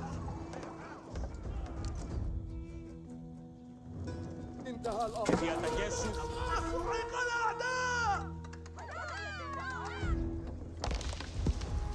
Ετοιμάστητε, Ρωμαίοι. Orange's army here is quite wounded. They may need to fall back to a monk. Orange has picked up one relic over there.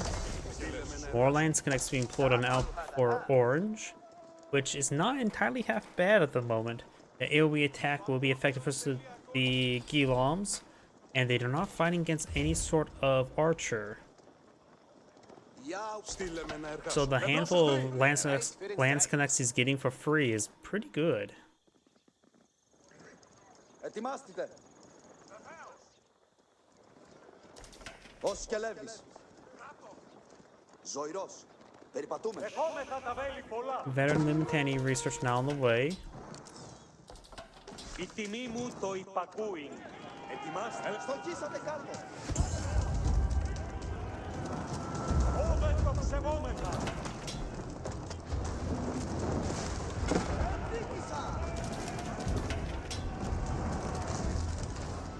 Mill does go down as well. Good amount of infrastructure can quickly go on down. Blue does get a secondary town center. Mangonel does find a decent hit there. House of Wisdom is not going to be researching out anything at the moment. And right now Blue does have 3 town centers in the field. Rio Siphon now going push his way forward, setting ablaze to some of these structures.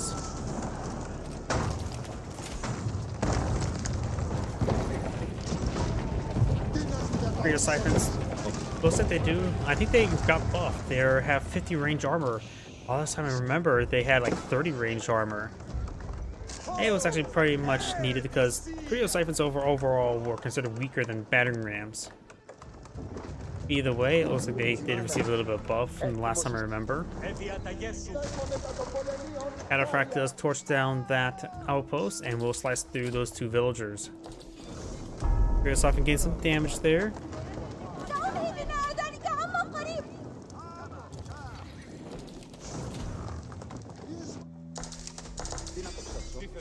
They want to patch up that wall again. Ώρα της δράσεως. Couple horsemen cataphracts may find these villagers. They will find those villagers, gain some good damage there. Does do a charge, trample there with his cataphracts. No textiles have been researched, so these horsemen are doing 14 damage per attack, minus 2 armor, but 12 damage per attack against those villagers.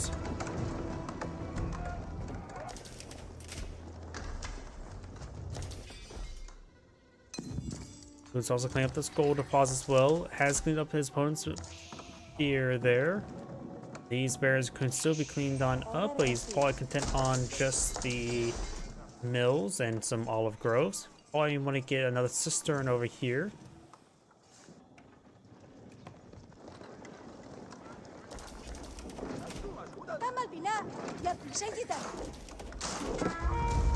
Springolds to engage each other.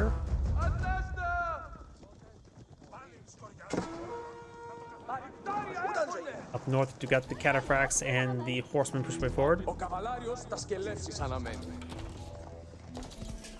Ρωμαίοι, σιωπήσετε. Right now, Orange has a massive army of 116 military units. Blue only has an army of 35. There's quite a bit of wood sword on up. Is he aging up? No, he's not.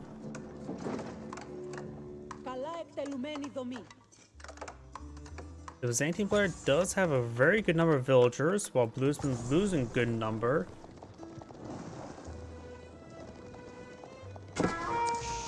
Got these cannon lancers now to rip apart some of these villagers. Looks like Orange does have a secondary town center here. Those 3 towns versus 2. Orange now pushing forward over here.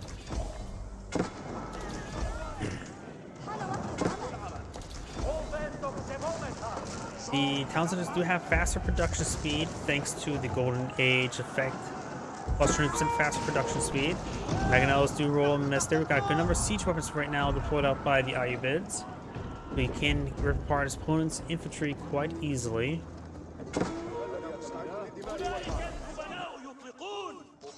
And let's just rip apart some more of these villages back here. Blue right now just needs more of a front line. Spearmen will probably be adequate enough. Going for more bit of everything. Actually, right now he needs to build. Doesn't have anything on the build queue. Going for more crossbowmen, more spearmen, and going for phalanx.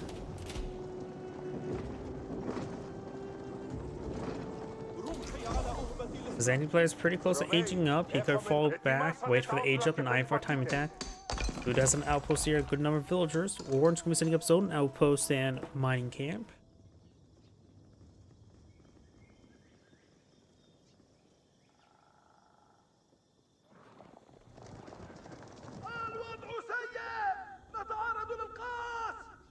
Looks like Orange may destroy those villagers. They may just want to go right there and set up a lumber camp.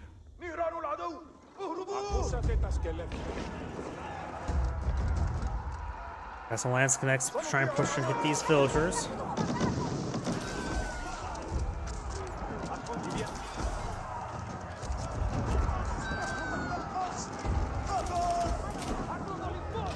Blue does have a decent army right there. Orange is moving around.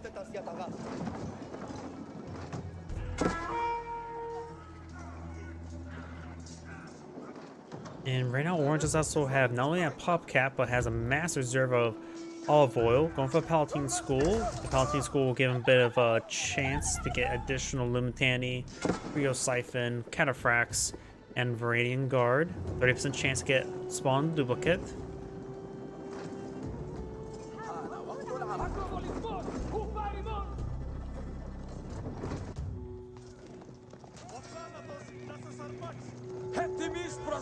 Some Blues villagers starting to go on down here. You can probably just wait for the University research to get up and going, as well as Elite Research, before we start pushing on in. While these villagers go on down, Blues going to try to counterattack with some Elons. There is an opening there for him to advance. So just level 4 Cistern.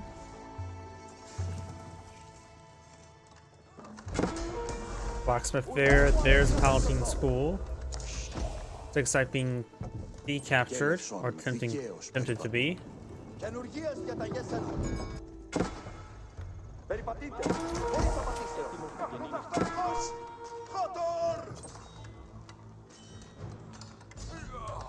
Elon looks like will be shanked to death, but will gets quite a bit of damage done. Thanks to Mamluk's bravery, does have increased damage.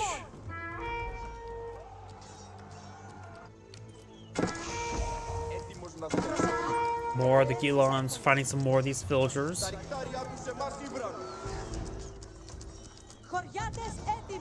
Orange has killed 61 of his opponent's villagers. Blue's only killed off 33. Trebuchet could be a free kill. Yep, Booker will go on down.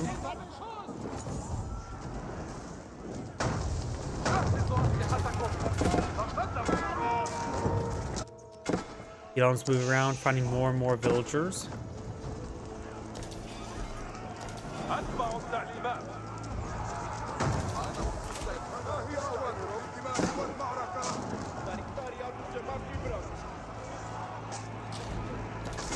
Losing those Mangonels is a big problem for Blue. That's the core aspect of his army right now. Starting to lose some Spring Gulls. Orange Spring Gulls are wounded. Mangonel fires, but throws a round of into the Cataphracts. Not a great spot there. Brandon guards on overrun the Mangonels. Elam's over here trying to hold the line. And now the crossbows are exposed, as well as the spring golds. Mangonels do go down. Losing all those Mangonels is a big problem. Most structures of blue is starting to get set ablaze. There's some Gilons still running around. Howdy. Brandon guard connecting with the crossbowmen. Lance connect pickets picked off there. Spring golds do take up the spring gold. We do now have the Cataphracts trying to stop the Gilons. The Gilons do take out one spring golds there. That Gilon does go down. Blue's trying to stabilize right there, but we still got a number of longbowmen right there. Blue has lost a good number of villagers. So has Orange, honestly. Both of them have lost a good amount. But Blue has less villagers at the moment, and it is continuing losing villagers. And Blue does back the game now. This Angrade saying, thank you for watching, and on to the next replay. Before I get on the next replay, I do need to use the restroom. Thank you. One moment.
My apologies, I'm back.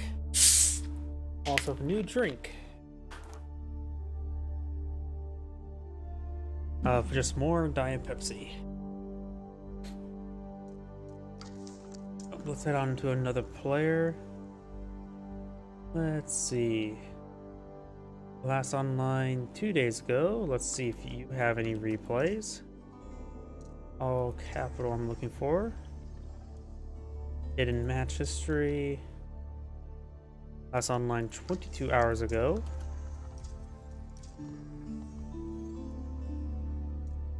Got some hit replays. Too short. Too short. Still too short. Even shorter. Still too short. Here we go.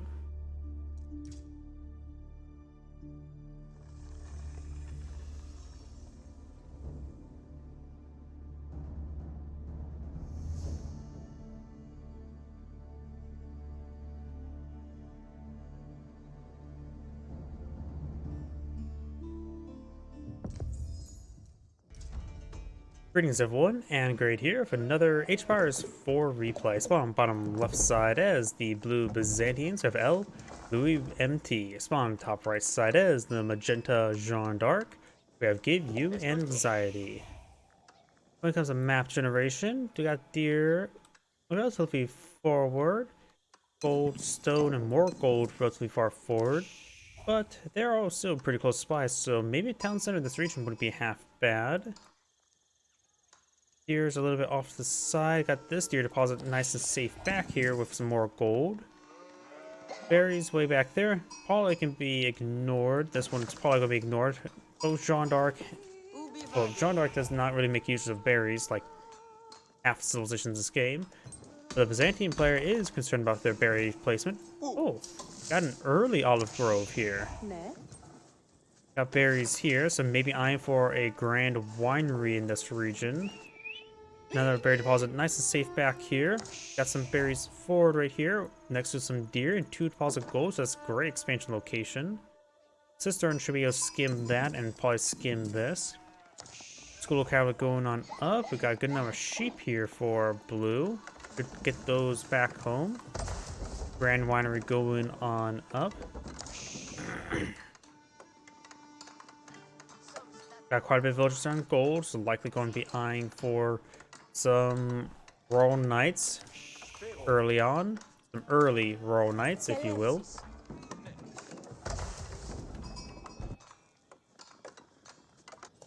Epimi. Ti.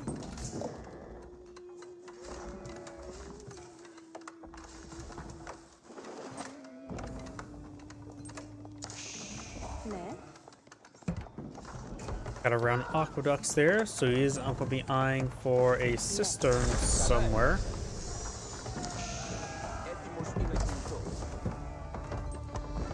And there's another cistern.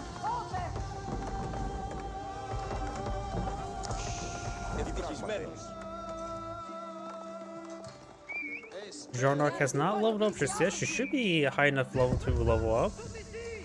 Or experience. Nope, she does need a little bit more. Royal Knight's chasing down that scout and pushes his way forward. One thing I could check as well is what mercenaries are nearby. Musvati warriors, animal archers, and potentially Sipahi and some mercenary crossbowmen or arbaletiers. Are they still called mercenary crossbowmen or mercenary arbaletiers? So they did actually change the name a little bit. Now they're called, well, now it shows arbaletiers. Beforehand it was just crossbowmen. Oh, we've also got the huntress variant of the Jeanne d'Arc.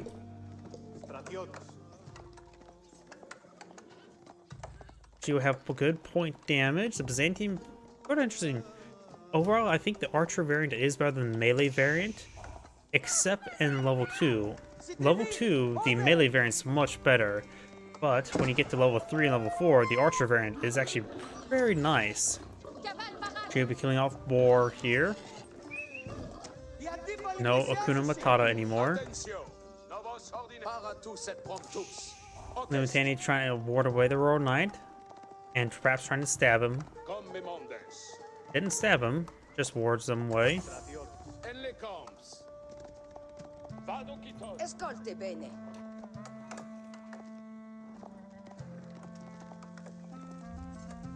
Berry bushes over here being rapidly cleaned on up. Still just the one olive grove.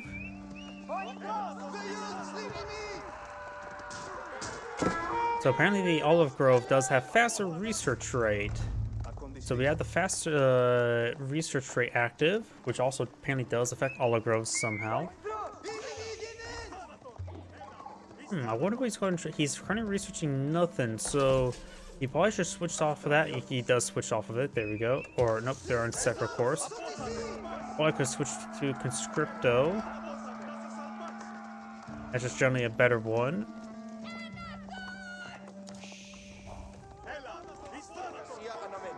Exiles have not been researched just yet. Got a good spear brace there. Allows them to pick off one of those Bernites quite nicely. The Divine Arrow does 40 damage, so they will two-shot most of these light arrow units early on. And I don't know if it does do range damage or some sort of true damage. It may get resisted by range armor.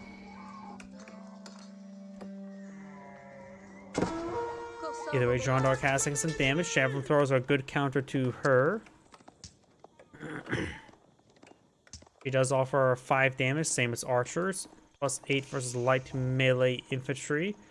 5 tile range, same archer attack speed, but just gets a little bit extra bonus damage versus boar and deer. And local doggos. See? Ευτυχισμένος. Στρατιώτης.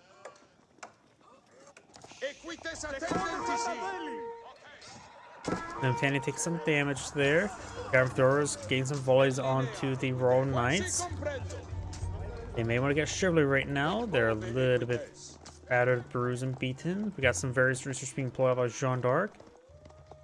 But for more archers and more horsemen as well. Chevalier. We count out the javelin throwers with guess of horsemen.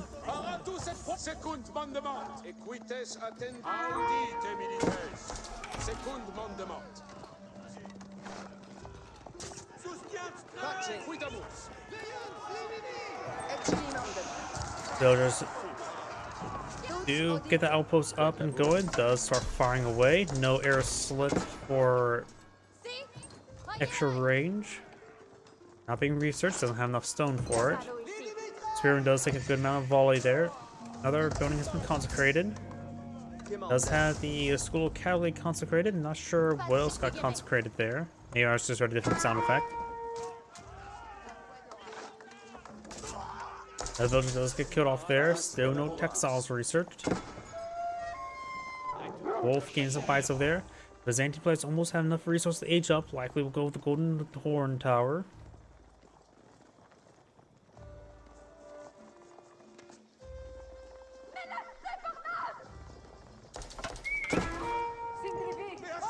Si comprendo.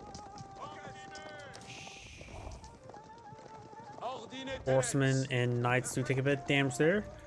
Jeanne d'Arc is here. Let's see what her experience is like. Not high.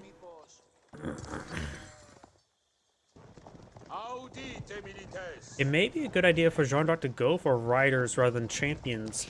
There's a good chance in the next age the Byzantine player is going to mass spam out crossbows and not Lumitani, so Jeanne's riders may be a better option. Though, if his opponent go for a good number of Lumitani, then it's a good idea to go for the champions. Si comprendo.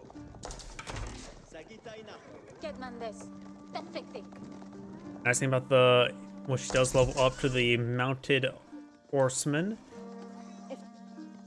or mounted archer, she will retain the light range capability, so she will not receive bonus damage from opposing crossbows.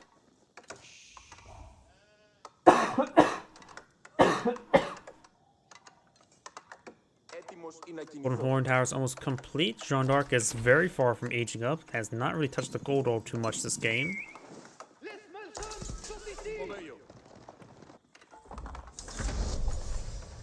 There's the Castle Age.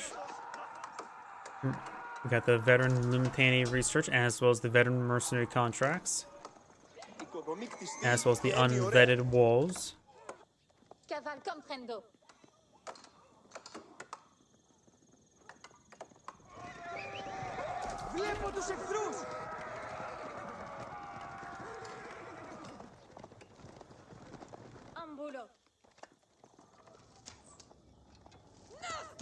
Oh, she will get some arrows into that windmill.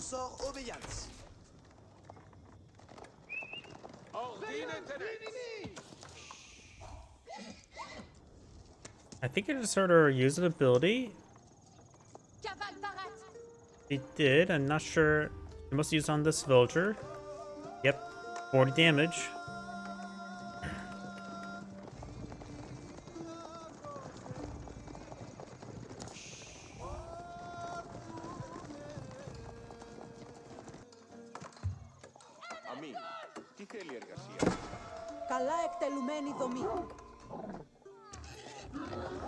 Or now goring Jeanne d'Arc, and the wolf is helping. Scouts charge his way forward, throwing some arrows there on the wolf and screaming for his life. Another consecrate now available. Maybe he's on this archery range. Feels like that she's hitting something. She should have more than 3 consecrates by now, right? Consecrate has a 120-second cooldown. So given 6 minutes, I suppose is about right. Guild Hall now going on up.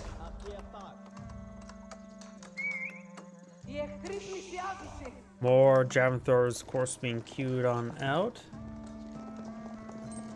He is also building some more javelin throwers as well, so will have good number of javelin throwers. Some more horsemen would be effective. Τι θέλεις?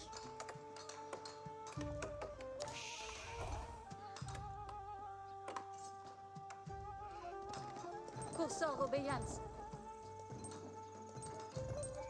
Ambulo. Tutto franco. Υπακούω την διάταξή σου. Oyez les ordonnances.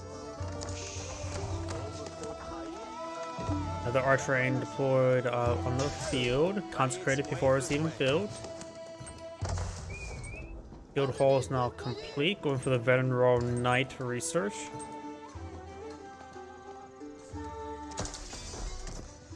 Louis just scaling, no big deal. Yep.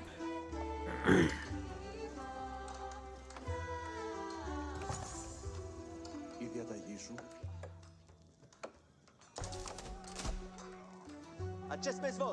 Archers move around, should get some good damage on that scout, but the scout does evade detection, being inside the shrubbery. Got all the horsemen and knights now advancing their way forward. Berry bushes being collected up there. Magno placement of way. Could go fortify the outpost while at it. Up north, we do have villagers getting hit by a Varangian guard. He has pulled out his axe. He's going to berserk in front of all the villagers. Horseman charging way forward. Gets a good volley there with the outpost. Limitani pushing way forward. Villagers will get escaped out to here, but now there's all these knights hitting these villagers. Nope. Getting some damage, yeah. But I don't see any of them go down there. Javelin throwers gain some good throws. All the horsemen out down, just leaving the Royal Knights and a horseman. Is that Varangian guard? That Varangian guard does get kind of cleaned up. Maybe it was that Arbaleteer. Arbalest. Arbaleteer. Fury. You know, I probably should really take a look at that name. Not Arbalest, but Arbaleteer. Yeah, I have no idea. It's French. And foreign. I'm always horrible pronouncing any sort of name that's in any of these games. Just don't, GUA needs different comp. Oh, give you anxiety. I don't know why I was thinking GUI.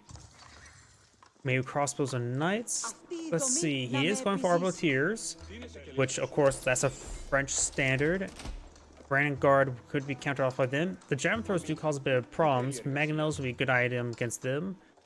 Horsemen would still be decent versus them. Though I always wonder, are javelin throwers countered by Jean's riders? Jean riders do bonus damage with crossbows, and the Mullions don't have access to crossbows. So I always wonder if javelin throwers get countered by Jean's riders. If they do, that may be a good idea to go for Jean's riders.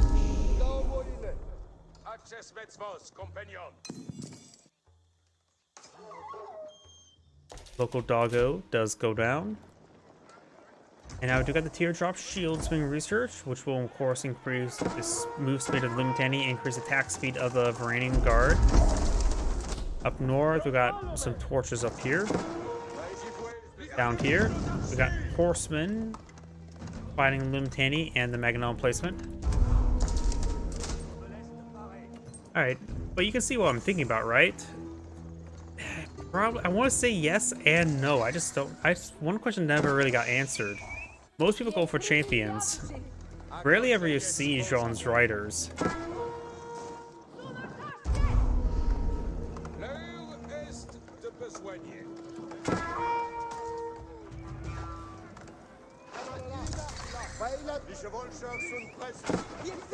That horseman does become a porcupine. Mill will start quickly on down. These villagers collecting berries. Yeah, Jean d'Arc's actually collecting up berries. I suppose berries don't require wood for farms. And right now she is scraping the bottom of the barrel, searching gold. We get a bit more, maybe archers or horsemen. Oyez les ordonnances.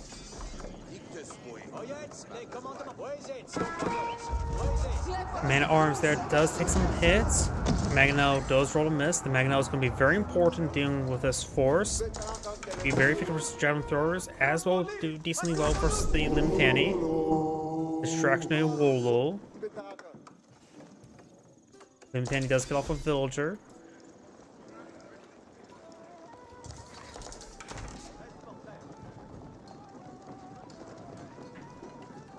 You know what? After this game, I should look on the wiki and see if John's riders سأفعل ذلك. have bonus damage for his jam throwers. Clearly that has a good resource of a random question like that. Mobile secret sites being captured and decaptured now. They're just building some walls over here, some basic walls. And as well as up here as well. So Blue's trying to really entrench on the map. Magenta has not even built a single wall this entire game. Camel Rider will be very effective versus the Horseman, to say the least. And right now he still just has Beetle Age Horseman. Does not have Castle Age Horseman, nor Castle Age Bowman. And he does also only have Castle Age Spearman. He may be putting his eggs in baskets, but at least you get the veteran research on those units. Camel Rider gained some slices there. More Camel Riders up here, so his opponent, the Byzantine players, are starting to transition to some Camel Riders. Camel Riders, of course, do have the 16 base damage, 14 bonus versus cavalry, and their attack speed's higher than normal knights, man-at-arms, and other things of that sort as well.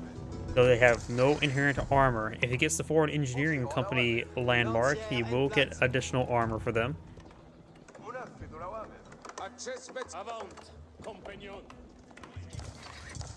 You think Blue's walls will be important? Well, he is expanding out even to the center of the map as well.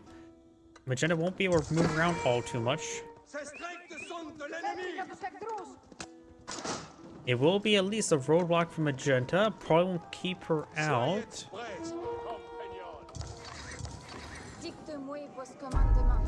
Gronarch's still just level 2. Oh, level 3 is almost available. And she will eat a massive volley there. Oh, down throw is of course good versus range units. That Limitani does go down there.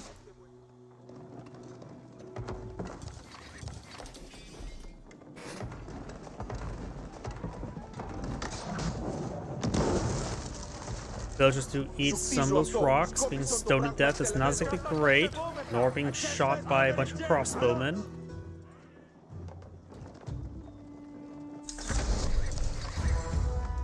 Jeanne d'Arc has been redeployed. Her level is almost available. And that will give her 40%, 45% range resist. Additionally, also improves her divine arrow to do what, 100 damage or 80 damage? I think it's 100 damage. Should allow her to one-shot most light units.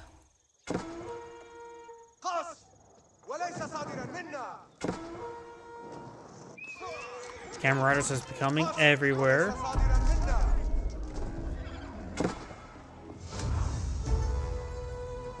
Grondok has leveled up, as she does have champions on her available, so they will do bonus damage to Limitani.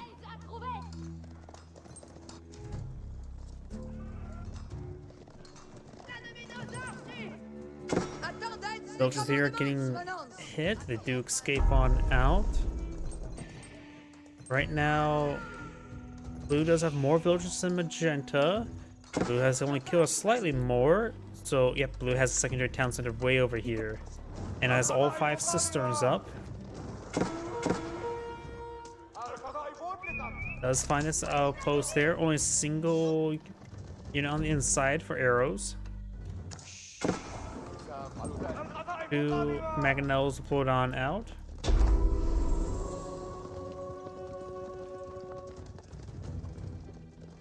Monarch almost has enough resources to age up, just needs more food. Guildhall has been emptied, and it's on food. Oh, that may have been right then and there, because now I look back for a moment later, and now it's over 2,000, when before it was like 1,200.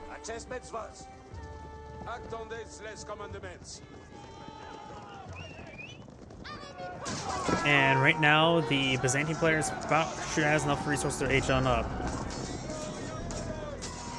Yep, Jean's Riders. Yep, I know that Jean's Riders do have bonus damage as crossbowmen. I just don't know if jam throwers are classified as crossbowmen. since they're more or less the crossbow replacement for the Molians, without distinctly not being a crossbowman. Same thing with the Onomusha for the Japanese as well.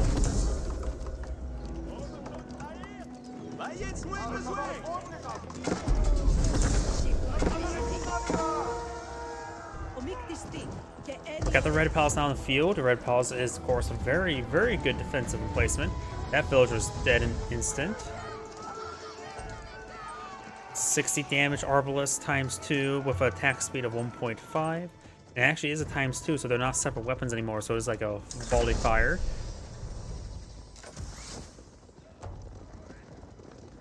We've got the good number of camel riders here. And what did the Byzantine player age up with? Foreign Engineering Company, going for some Hui Hui Pows. And now his camel riders do also have inherent armor, as well as some other benefits. The camel support infantry gain armor nearby a camel unit, and they now have 7 melee armor while still being classified as light.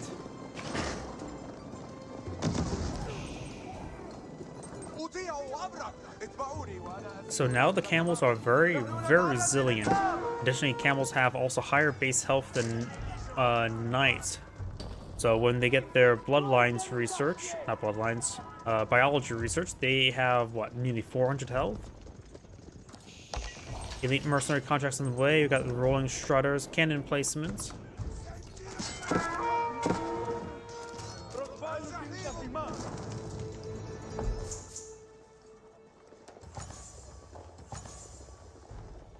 Oyez les commandements, Soudard. Yep.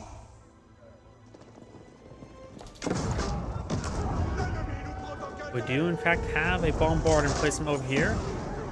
The outpost gains some decent AoE damage. We will lose the Magnell emplacement. He may not lose the cannon emplacement. Over here, got stuff. Down throws pretty forward, but these are horsemen. But down throws are here in too high of numbers. In fact, most of these horsemen are almost dead. Hui Hui Pows starting to siege down the Red Palace. The Hui Hui Pow is a heavier trebuchet, usually available to the Byzantium's Foreign Engineering Company and the Mongolians' Cognate Palace. Does activate a Wolo there. He's not hitting the monk.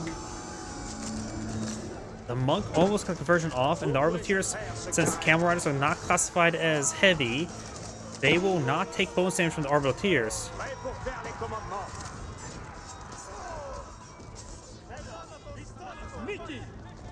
All those Arbiteers go down. Drown Riders moving, or Drown Throwers moving around. Louis choking off the North Gold because of the walls. Yep, he's trying to clean that up. Because this one's more or less in a sphere of influence, but that can easily change. We do have these Limitani push way forward, torching down the walls. Camel Riders may receive some damage here.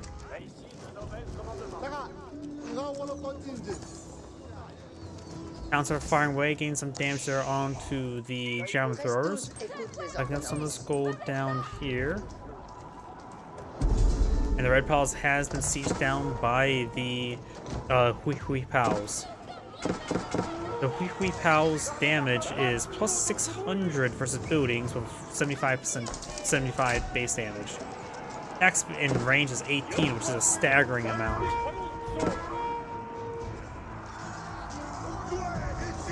French men-at-arms engaging the various Limitani. We've got the crossbow serfs now being pulled out by the Jeanne d'Arc. Guild halls providing food. Camel Riders, elite Camel Riders hacking apart some of these villagers. With biology research, as I mentioned beforehand, improves their health by 20%. Should still give them a decent amount of health there. Yeah, they get pretty close to 400 health. Brandon Guard pushing forward. Do now have a nest of bees, as with some Maganel.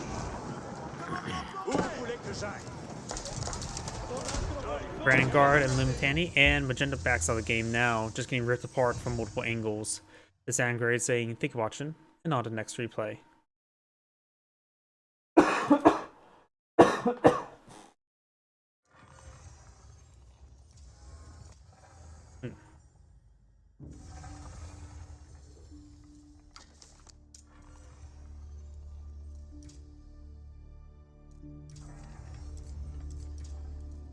Let's see now. That was this one, right? Nope. It was that one. Yeah, it's a decent length replay, but I don't like doing mirror matchups. Let's keep that one for later. Too short.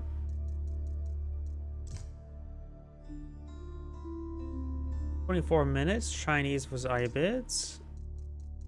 That should be interesting. 22 minutes.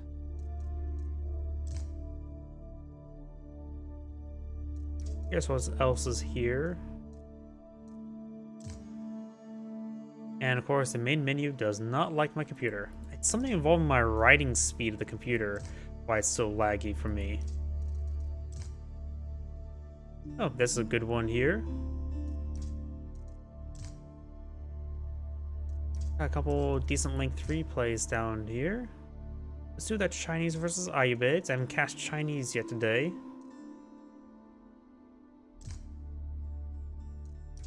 And there's probably going to do that 36-minute one after that. And that may be approaching to the point where my voice starts going out. This damn cold is still hanging around.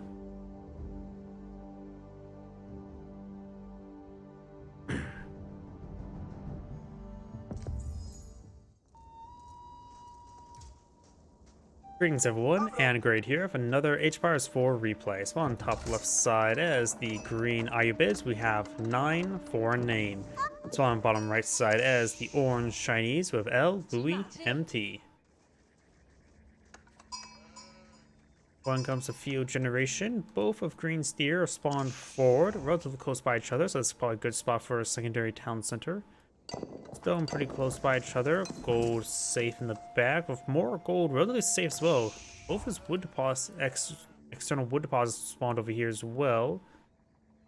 So looks like the green player's resources spawned more on his side of the map, a little bit spread out.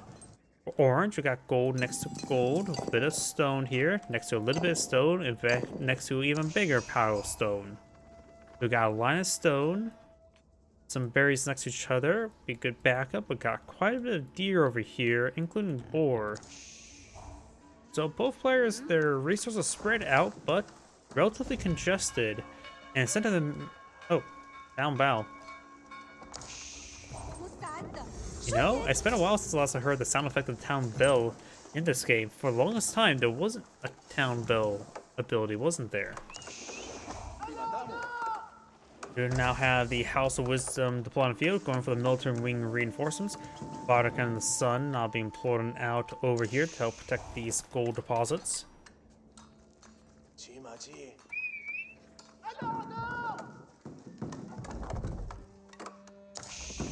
Mother, شوية.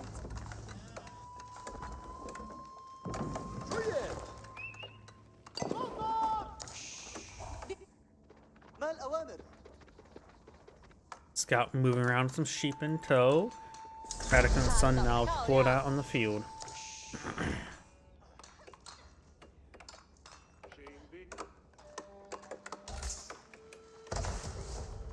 Military wing reinforcements will give him a free Desert Raiders every 2 minutes, starting on the 1st second.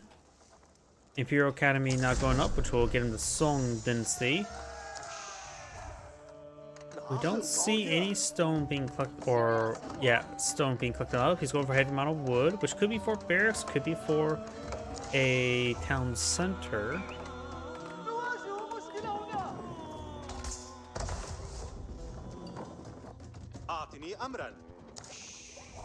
Desert Raider moving down south. أنا ذاهب على ظهر الجمل. تحت الهجوم. Town center does, of course, have the hand cannon near slit to get some damage there. Does throw some rounds on the villagers, but he's having trouble keeping this range from the town center. Desert Raider does take some decent hits there. Damage spread across multiple villagers, so it's not likely any one of these villagers will be going on down anytime soon. Got some Zunch news now engaging, getting some decent damage there. Desert Raiders have no inherent range armor, which means they'll take full damage from those Zinjinus. Their range is... كما تشاء. The bow range is only 4.5, which is the same bow range or crossbow range as the Zinjinu. So the Zinjinu is able to really brawl out against the Desert Raider. أنا ذاهب. Local Doggo does get put down. And we do have a secondary town center already deployed up by the Ayubid player. He has Golden Age Tier 1, giving plus 10% collection rate. The Song Legacy improves the villager production rate by 25%. أنصتوا بكل تأكيد. انتبهوا. هيا بنا. نحن تحت هجوم.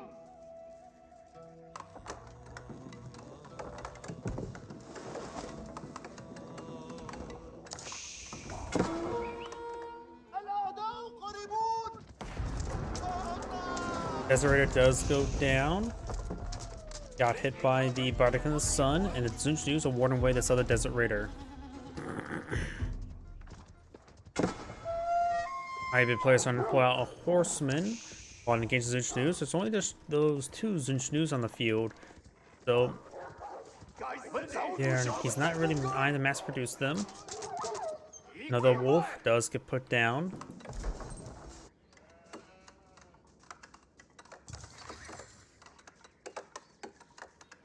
Got secondary towns that are now being put up by the Chinese player. The villager count is even at the moment, even though Green has had the 2 town centers for longer. The Chinese faster villager production was useful. Green's trying to pull up ahead, but soon the Chinese player will definitely pull much farther ahead. Because right now he is basically has 2.5 town centers versus 2. When I say much farther, I mean only by a small margin. For every 4 villagers that the Ayubid player will pull out on the field, the Chinese player will pull out a 5th one. So by the time the Ayubid player gets up to 60 villagers, the Chinese player would have 65. Not too terribly large difference. Horseman does go down there. Zinjinus have been saved. 老会骑上马。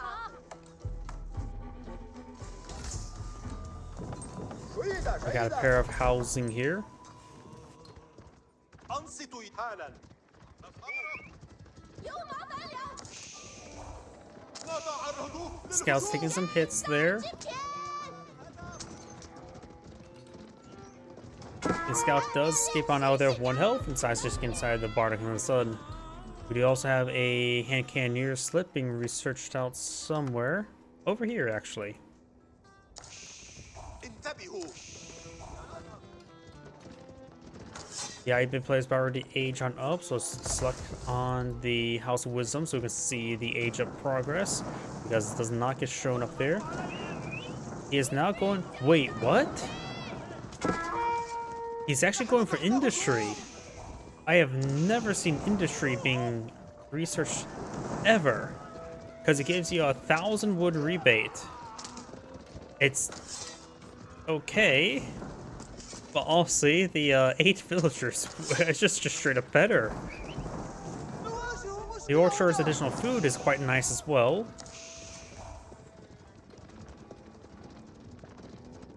But he is going for economic wing industry. Is he going to try for some sort of battering ram timing?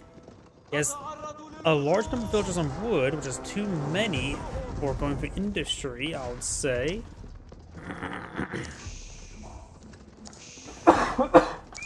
If you compare this with the Culture Wing Advancement, this gives you 40% less cost, while this will just give you 1,000 resource rebate.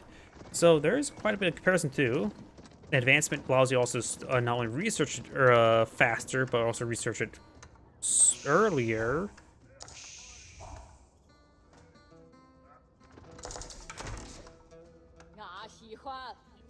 Three town center boom makes sense. So neither player has gone for three town center boom. The additional villagers from the additional town center would be quite nice to help with the Ayubid player to keep ahead on his opponent's villager count. You can 1,000 wood is a lot. The town center is what, 350 wood? Not Mongol, so you don't have to pay the higher price for a town center. 400. I only know the Mongol price off my head because it's the inflated 900 wood. Astronomical clock tower now research. Industry's almost here.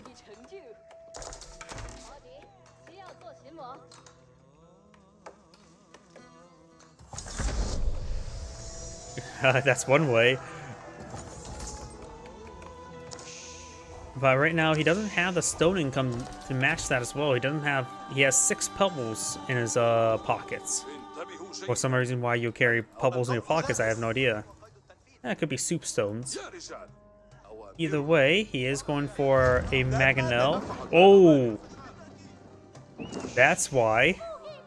Power of the Sultanate. I always forget about this thing. It costs 650 wood.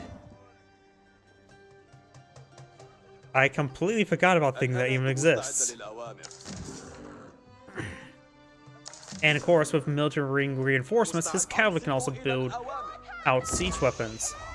So Tower of Sultanate, I have to remind myself every single time, it does offer a 600 damage ram, 2 arrows with decent attack speed and range. Okay, well, this is interesting. It is an incredibly powerful siege weapon with self-defense capability. He does have a Mangonel or a Spring Golem placement here. Let's see, range. It has 30 range armor, so it's taking 10 damage per shot from the Spring Golem placement. And we got 2 of the unique Mangonels in the field help out. We got a nest of bees here, but it's way too far forward. Got some palace guards. Clock tower nest of bees quickly goes on down.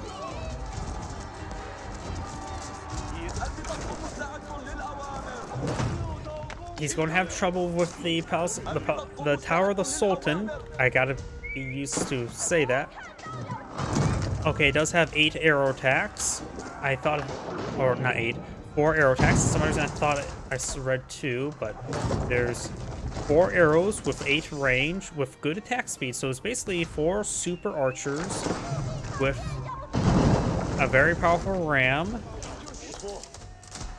And the arrow slits do fire while moving. Not very fast moving, but does fire while moving. Garnican Sun does go down. Of course, it's not exactly a difficult thing to destroy.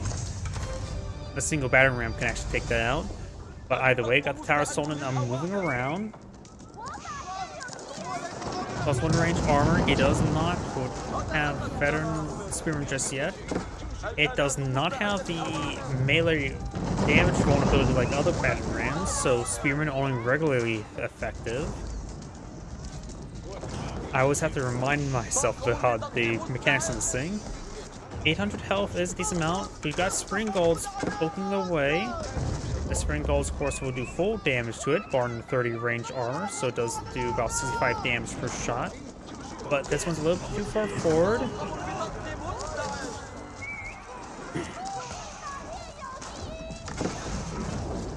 It only takes up 3 population space as well, so it has similar cost to a Culverin or Bombard, while being much more unique than that. Good damage there with the Mangonels. Mangonels starting to go on down. Spring Golds do take out the Mangonels. Allow Orange's army to engage, but they're getting ripped apart. Heloms do offer a higher attack speed and lower base damage with higher health than other man-at-arms. Palace Guards are simply faster man-at-arms with less armor. And there goes the Tower of the Sultanate. Spring Golds is still reasonably effective against it.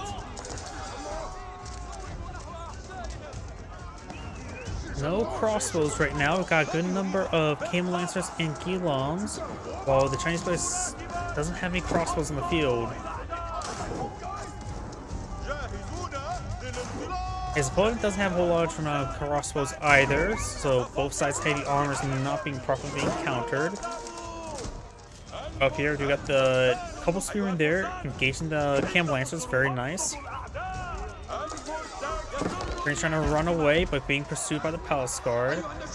Camel Lancers do impale the Imperial official, going for more berries here. Looks like Orange is starting to stabilize. We got more reinforcements there. Another Tower of the Sultanate being flowed on out. Elon there, taking out some villagers.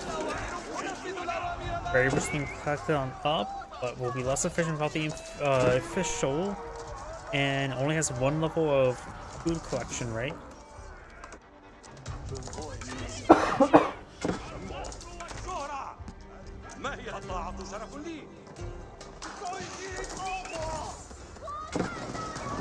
Cam Lance is starting to go on down. Got some walls here by not Tower Sultanate, just a battering ram. Cam Lance is getting some damage there on these villagers. Another Tower of the Sultanate now deployed on the field, or not Sultanate, but just Sultan. Okay, if I'm saying Sultanate. Either way, the Imperial official went down there as well. Pretty sure that's Imperial official. Boar's now starting to be stabbed. Akuda Matata is no longer available to him.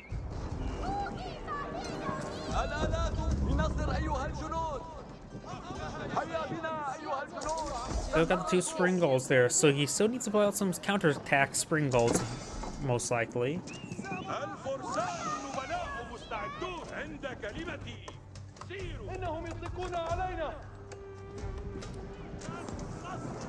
Diving player does have plenty of gold and wood at the moment. No H-ups to double check that. Golden Age tier 3 now available, so now his own town center will produce villages faster. Not as quickly as Song Dynasty.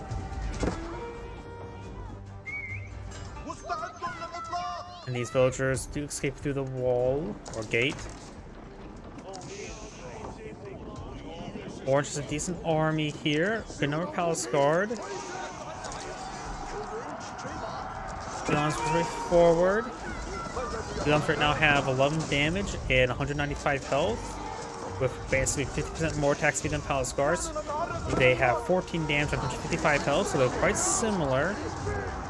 But overall, the Gilams, I think, are higher quality at the moment. Trying to fall back there. Good number of those archers have taken some damage. Got some Palace Guards here ripping apart some of these villagers. And more Palace Guards running around.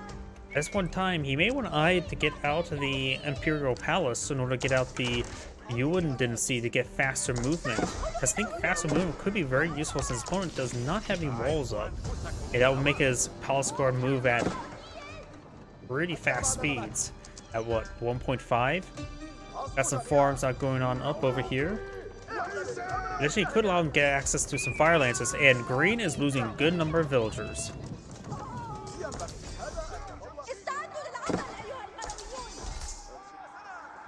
Green does have now a 3rd town center on the field as well.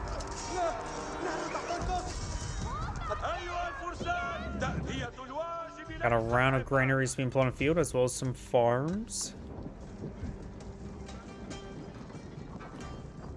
Does quite a bit of gold, not aging up. He has no villagers collecting up gold, which is good because he doesn't need it.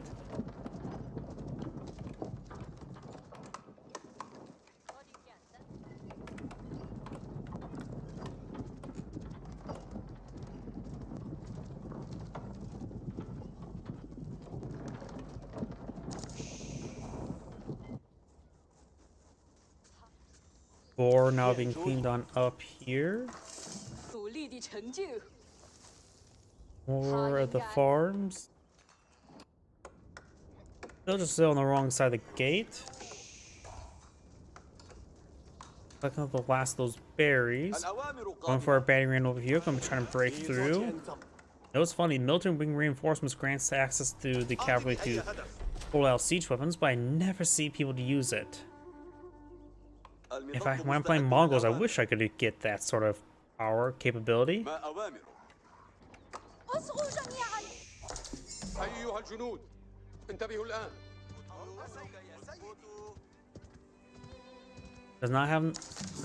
He just spent all of his gold. He had over 1,800 gold. Where did it all go? Did he just buy a whole bunch of stuff? That moment where you realize your opponent's money just disappeared, and not opponent, but one of the players' money disappeared, and I have no idea where. أتقدم إلى الأمام.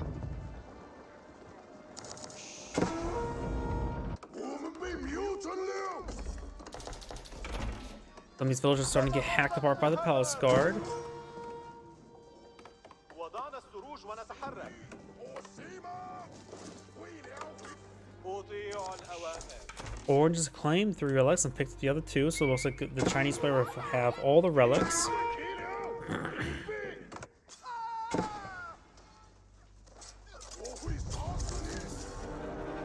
And perhaps another reason why to go for the Yuan dynasty, so he has access to the pagodas. لقد فزت بالمجد.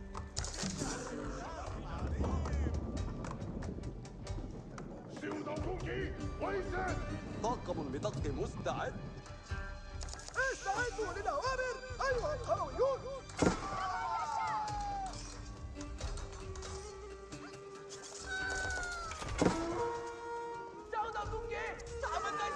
So we're getting some good damage there on those villagers.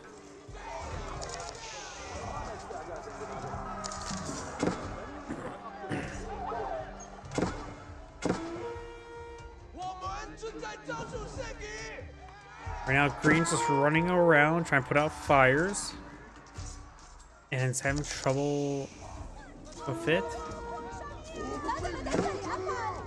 The palace guard's been cleaned on up. He still has a good amount of wood. He may have more Towers of Sultan.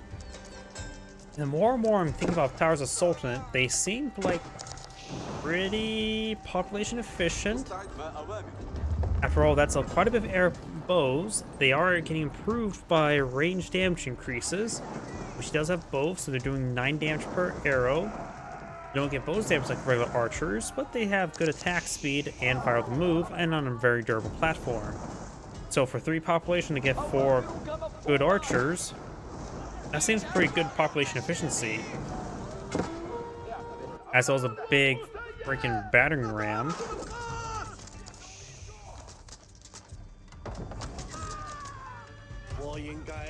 These engineers are getting cleaned on up as well. Mining camp does go down there. Some spearmen being pursued by the camel lancers. And overall, the camel lancers will go down.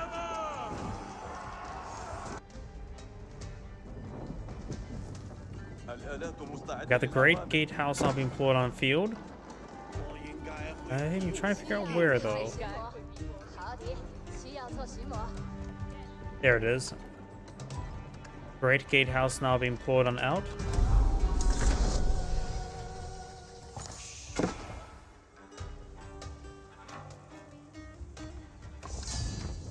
And looks like Green does back of the game, maybe a little bit too prematurely. Either way, there's Angrade saying thank you for watching, and on to the next replay. I was half hoping we'll see something a little bit more crazy with the Towers of the Sultan.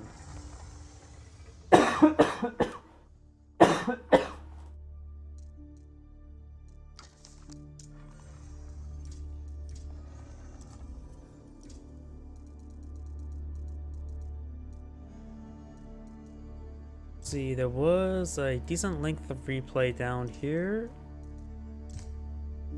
Here we go. Rocky River. I don't know why I can't think of what that map is on top of my head.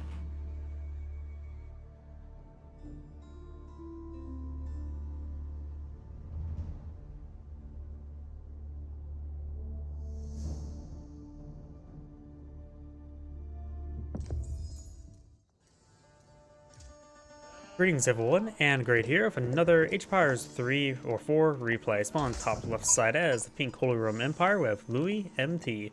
Spawn south side as the red Ayyubids with Opa. Before it comes to map generation, Ayyubids can make use of berries a little bit better than Holy Roman Empire. And there's of course there's quite a bit of berries up here. Quite a bit indeed. So Red should probably try to claim those berries up north. It's also small deer deposits would actually potentially make what's it called? professional scouts as a option to go for, but unlikely. Spehari, Siehu Ava. Ja. Sheep are being sent over here. When it comes to map generation of Holy Roman Empire player, the gold's all spread out. The wood is close by, of course. Got 2 gold up over here as well. So both sides have, it looks like overall Pink's gold deposits are a bit more safer than Red's, who's here, here, here, and here. Or say who has better map generation. There's of course some fishies out in the ponds. Akin Chapel now being pulled on the field. And it's going to be pulled next to the wood, which also improved the sheep collection rate. Maybe it would have been a bit better to pull it maybe right around here to help with the wood, gold, and the sheep collection.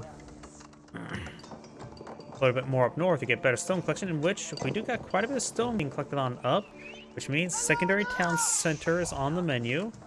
He does inspire these villagers with the prelate, and now these other villagers can be inspired by the Akin Chapel. Reiti.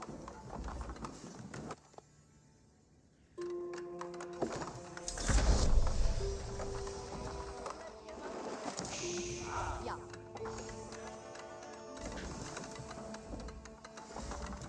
Ja, Inti.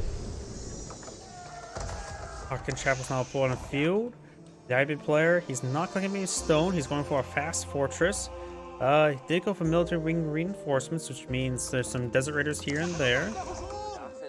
But based on everything I'm seeing, I have a good feeling he's going for a fast fortress with the amount of resources I have stockpiled on up, the lack of anything else on the field. He really should actually eye for the Golden Age Tier 1 to get out sooner rather than later, just so he can get some that factor collection rate. Right now he only has 4 structures, so this is not a whole lot. And no villagers on wood as well. These villagers do get hit a little bit. Arrow slit research on the way as well. The wounded villager was on that side. Does mainly retarget towards the sheep and towards the desert raider. So sheep down.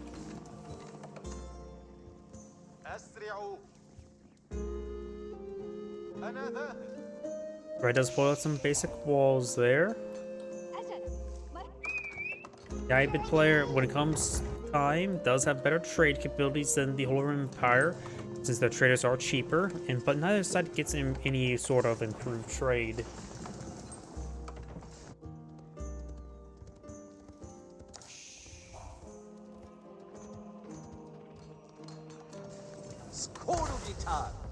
Got a round of farms being pulled in as well. Looks like the Holy Roman Empire player is just going to dig in the dirt and farm.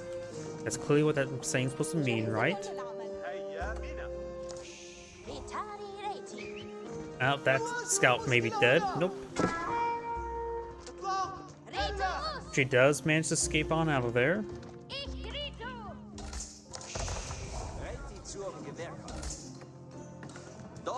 He's even taking time to collect up some berries. Takes time to put the wood for the farms.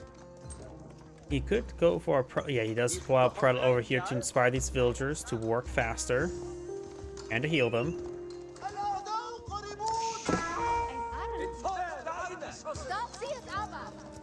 Desert Raider taking some big hits there. Does go ahead and play around the villagers to get them healthy ones outside, the wounded ones on the inside. This villager does go and build these walls, ghosts them out as well.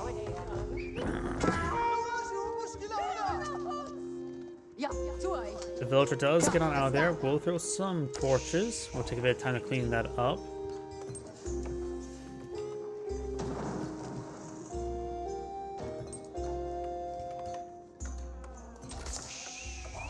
More villagers being floated out onto that gold mine.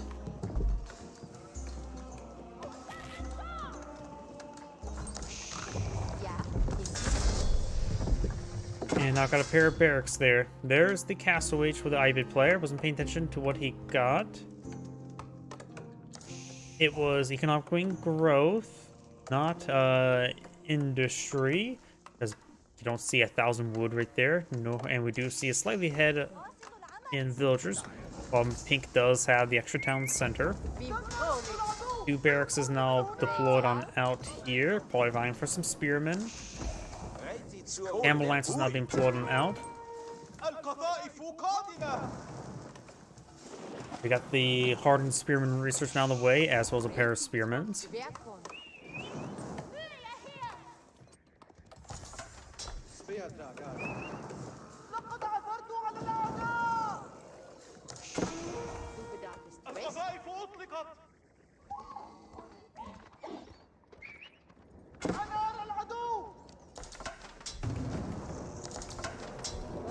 That Desert does go down to the town center arrows, so the Desert is now going to be stabbed and stabbed again.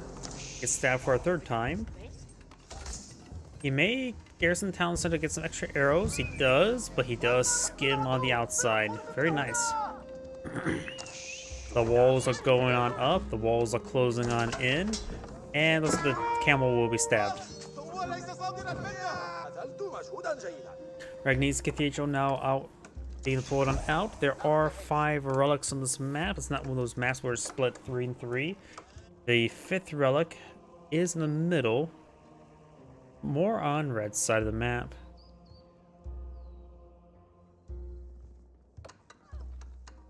Got an archer range, 2 archer ranges being deployed on the field. What are they meant for desert raiders, or are they meant for crossbowmen archers? And probably all of them. Probably not Desert Raiders now, more and more I'm thinking about it. You don't really go for Desert Raiders all too much. Ambulance is now getting hit by these spearmen.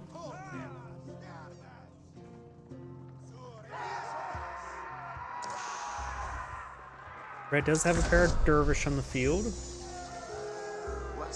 Oh, it does pick up that relic.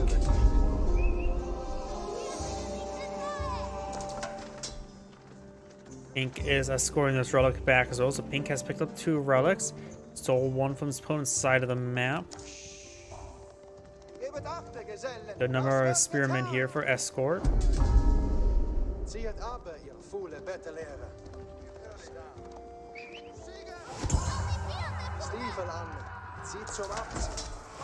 Does get a good volley there onto the Camel Lancers. More spearmen being brought in over here. A couple knights being floated out for the Holy Roman Empire player.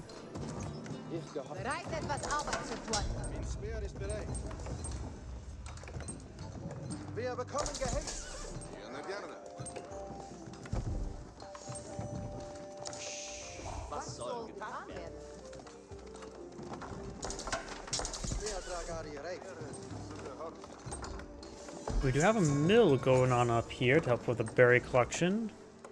Probably really not worth it. This relic's not being picked up by the dervish. Got a knight in scout which may spot it.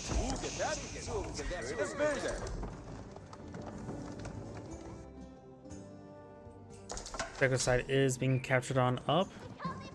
Got a good number of spearmen now here. Prelate heading towards us. Sacred site now.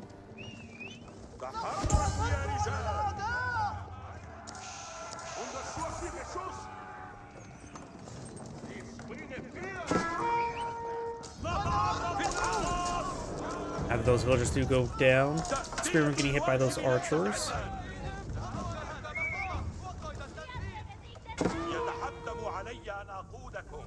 Over here, we got the knight and scout moving around.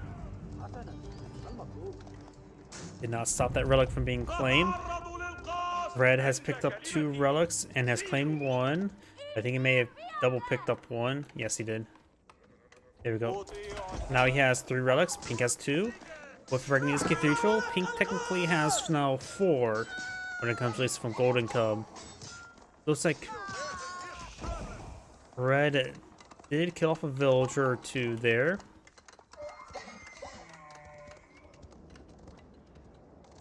Okay, now got the Hardened Spear and research now on the way for the Ayubid player. Golden Age Tier 2, not aging up.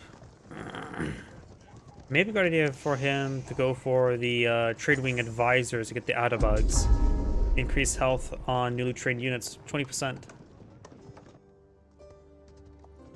Spehere bereits am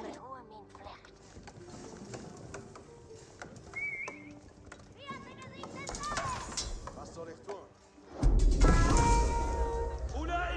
Relic does go down there.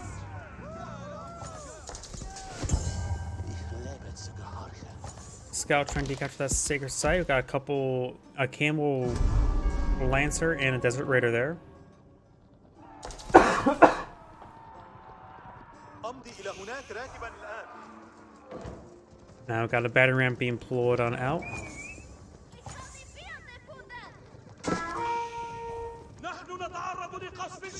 Scout down.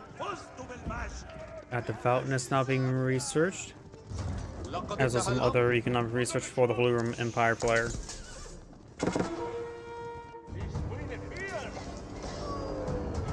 Villager does go down there. The arrow damage is 7, so the 5 armed knights can withstand quite a bit of abuse. And they should be able to torch down the outpost, no problem. More battery rams now being pulled in the field. Pink does have decent number of spearmen for defense. Whoops.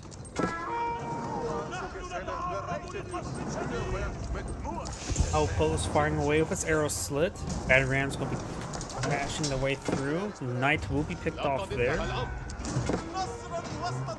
Over here, just more villagers hiding away in some outposts. 3 battery rams straight forward. Dervish does go down. There is a good number of archers here, but if they can clean, if the spearman can clean up the camels quick enough, then he should be able to use the knights to engage the archers, or at least the battering rams. Secondary town set firing away. The primary town set is also firing away as well. Spearman push right forward. Desert Raider quick goes on down. Spearman connecting with these archers. Trying to collapse around in from all angles, but now the camel is going straight for his opponent's villagers. Double Spearmen have been pulled away. Does take out the Lancer and Raider. Last of the Spearmen now down. Looks like all the Spearmen over here has been cleaned on up. Barons do get forced on the back. The rest of these Spearmen are going to be cleaning up these various camel units. I've got to keep him pulled up by Pink here, which will provide some extra fire support and villager storage. More batteries being pulled up by the Ayubid player now. It has plenty of wood stockpiled up.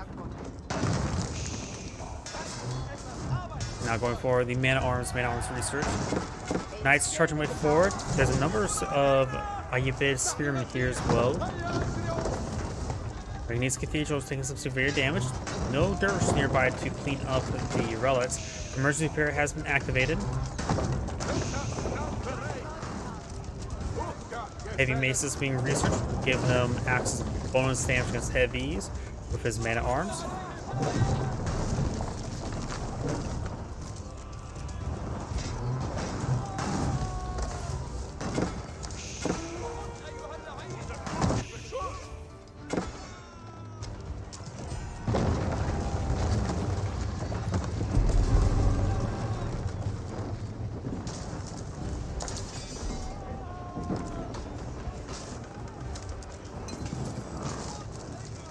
Battery ramps not cleaning up a large amount of the other infrastructures, trying to go for more man at arms.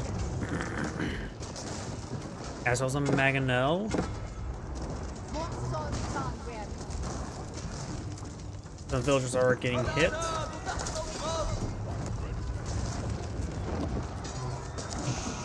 Does find an opportunity to take, get some damage there on that battering ram.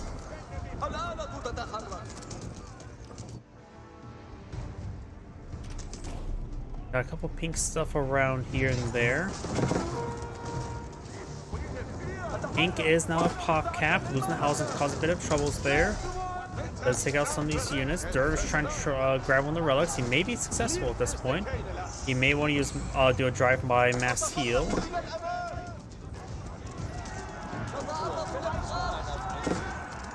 He does not do a drive-by mass heal. Mangonel does find a good hit there. Finds another small hit there. Batarium's now trying to break through their way out. And the Dervish will escape with the relic. We do now have a pair of spring goals not being pulled out.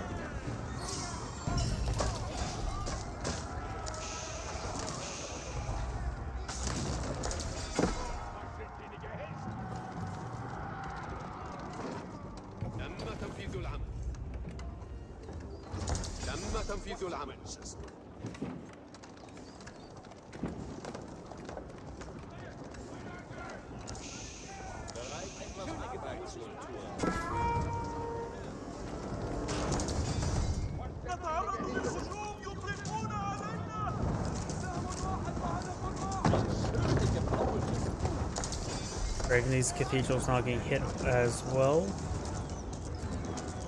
He has done the relic inside of this keep. Batarium connecting right here. Spearman, Man at Arms, and Knights charging way forward. Mangonel does get a good shot there, including the Spring Gold. Mangonel could take out that Spring Gold or help. It's a decent hit there. Mangonel is being repaired on up. Mangonel fires a shot there, splashes on the Spring Gold a little bit more, and now the Mangonel is hit once again. And again. Villagers are missed the Mangonel there for a brief moment. Archers taking some hits there. Emergency repairs onto the blacksmith and got more villagers there repairing the Regnes Cathedral. Looks like the gold income is not being improved because the Regnes Cathedral is down.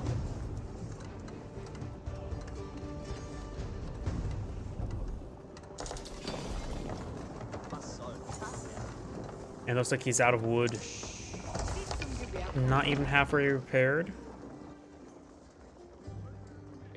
More archers and crossbows being pulled up by the Aibid player. No, he has blunt weapons. Do we see two-handed weapons? No, we do not. Helams will of course offer more health than Spearmen, but at this point in time, Spearmen may be a little bit better if you just need a front line to hold back the Man at Arms.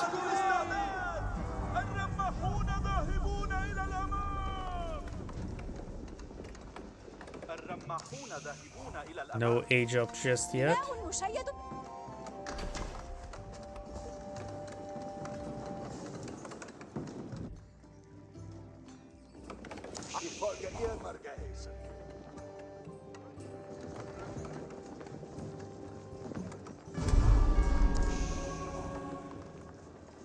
Soldaten bereit zum Angriff.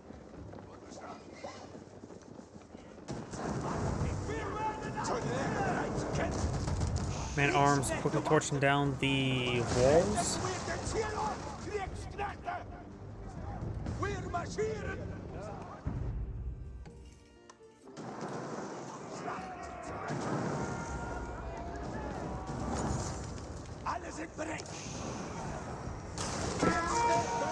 Man at Arms are now falling back. Destroys a little bit of amount of walls there, nothing significant. We do have another town center over here, as well as over here for red.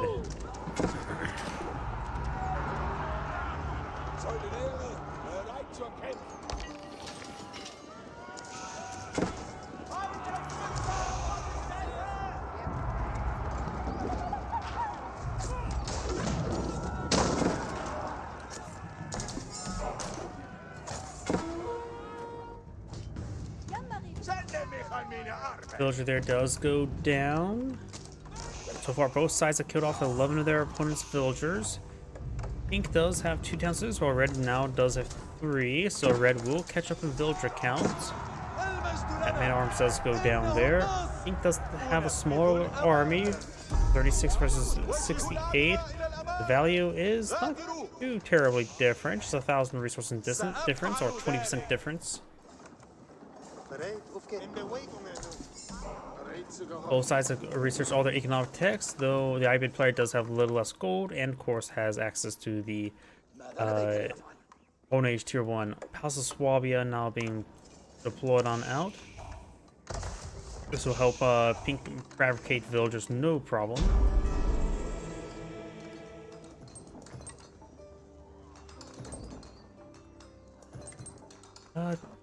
Sorry about that. And yep, you're right. He is now going for the Culture Ring advancement. Cost less, fast research. So both players be eyeing for Imperial Age. Relatively same timing, but Pink will force get his out quicker. Do not have the siege engineers being researched for the Holy Empire player.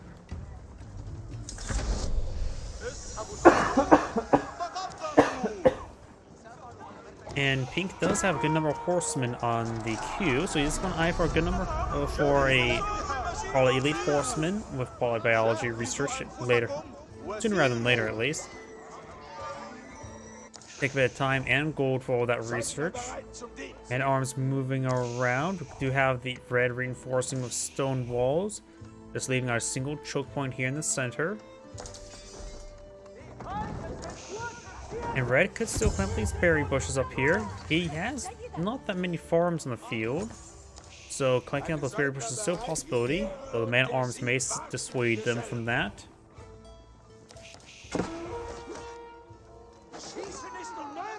That villager does go down.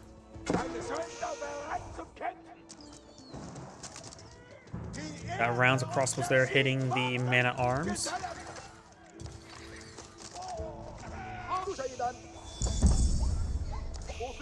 Höret alles zu. Befehlchen kommen.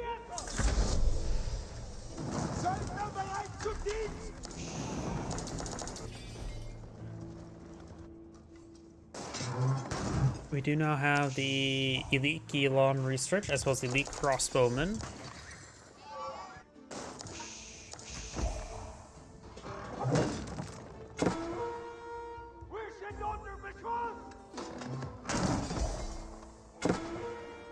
The Secret Sun has been decaptured if it was fully captured. This wall will be broken down.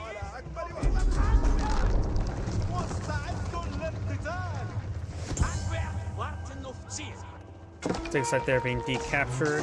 Do not have the battle rams start taking some damage. Archers engaging, whittling down the elite man-at-arms.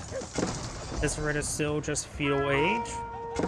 At this point in time, they're just priming it there just for getting free units. Elons ripping apart the horsemen. Elons right now do have 15 damage as well as pretty much 50% faster attack speed. While the man-at-arms do have all for good damage. They do have the two-handed weapons, but no melee blacksmith research at the moment. Now got some hand cannons now being pulled up by red. More walls going down. Got a gate being built as well as walls. These walls will be rebuilt. Man-at-arms have broken their way through. Dervish in the region. And the villagers will build the gate. Now they're going to build the walls. Looks like he does have a mill here, so he actually may have been trying to... Yeah, he was doing some shore fishing. Villagers building up some more of the walls now. And looks like Pink is dismantling some of the walls entirely. He really wants this entire wall segment just gone. And he has queued up these ones here to be destroyed as well.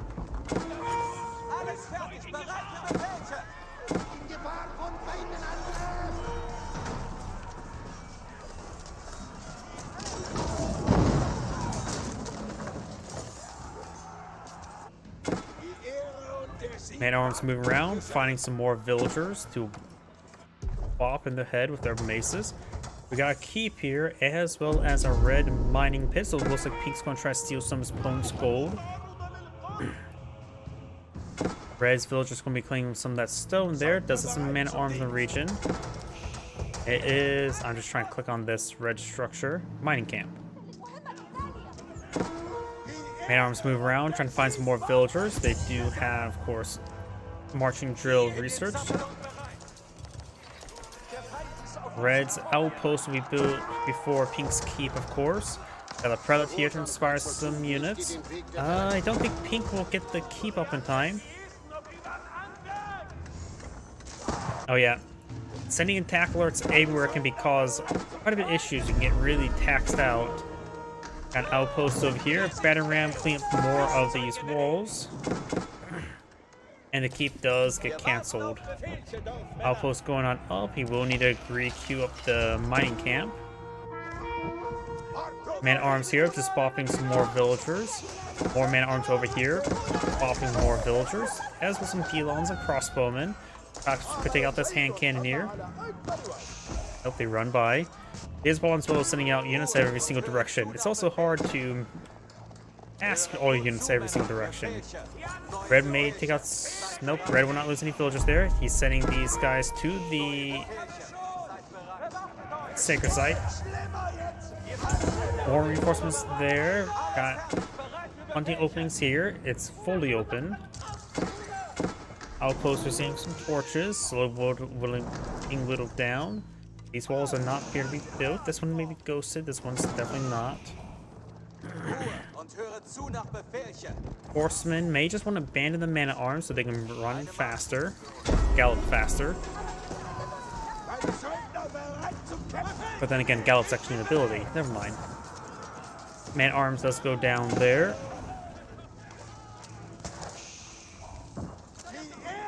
Man-at-arms taking out some of these units here. And he is going to cross the T. Got a bombard in place from here as well, and being fortified.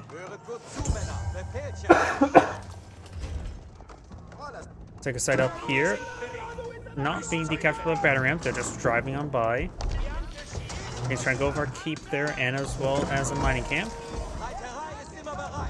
Horsemen hitting some of the crossbows and archers and hand cannoneers. Dome being clicked up by Red. Battering ram in the region. He does broke down through this region as well with another battering ram. It looks like all those horsemen did get cleaned on up. I have no idea what damage they're doing because it's hard to keep track of everything.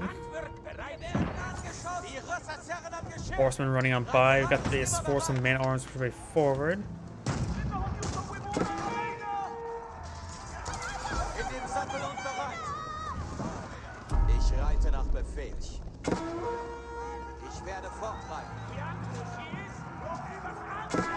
All those villagers starting going down. Being sending some more force over here.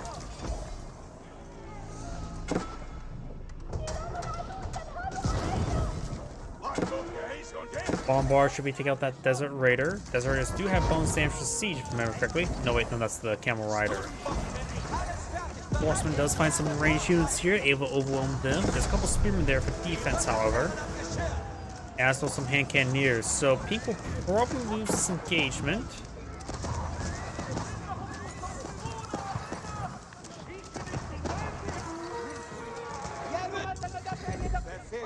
Oh, and now got a massive wave of barracks now being pulled out by Pink.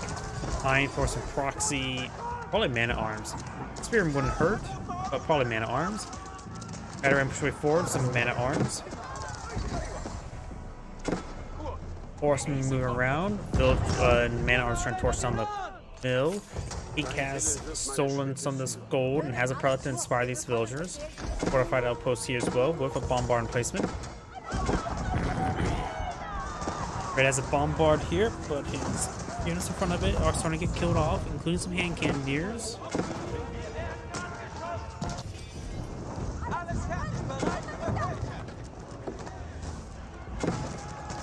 Horsemen moving around. This group will find some villagers.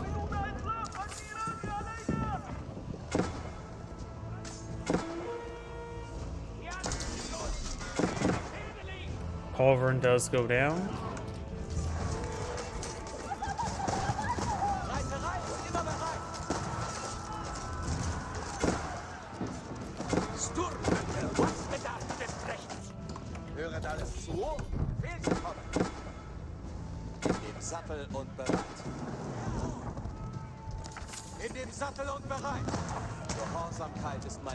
Horsemen will take a bit of damage from those hand cannoneers and crossbowmen.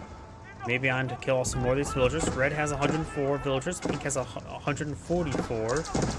Pink could start perhaps eyeing a round of traders. Actually, oh, yep, he's definitely eyeing for a round of traders. Get those going while you have the opportunity to get them going with minimal disruption. He's now going to try to clean up this gold. He may use his villagers to shank his opponent's villagers. Ja, Both was sides hast have du textiles.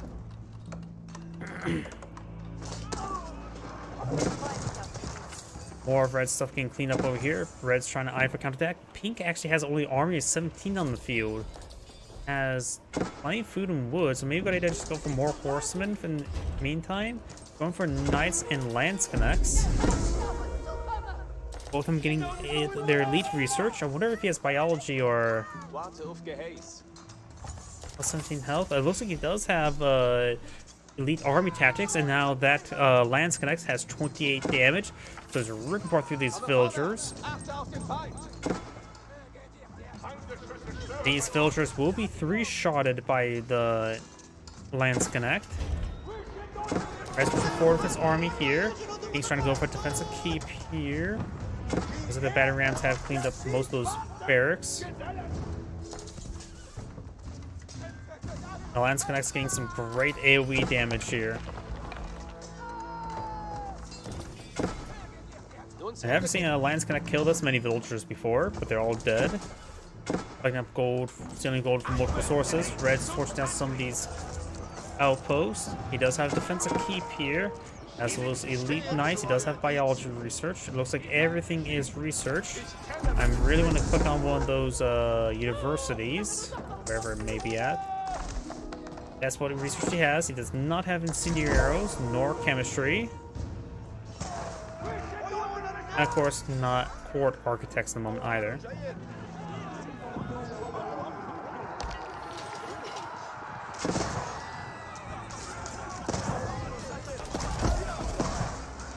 Knights and lance connects push way forward. Lance connects, of course, will rip apart those spearmen, no problem. The knights do offer quite a bit of bulk. So those hand cannons do still pose a problem, but right now the Ibid player is low in wood and gold. And going for incendiary arrows, trying to get elite archers and spearmen, since he can't really get his gold secured since his opponent is starting to steal it. He does have 4 relics to work with income for his opponent's just 2 technical gold income.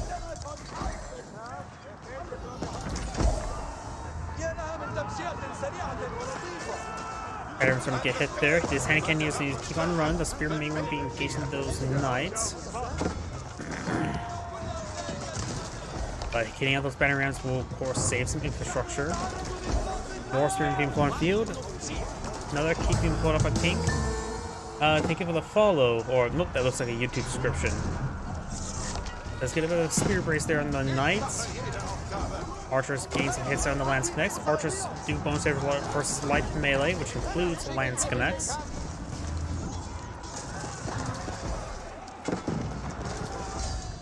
And Red does back the game now. That's Angrade saying, thank you for watching, and on to next replay. And my apologies, my voice is starting to go out again. So everyone, thank you for watching. Have a good evening, and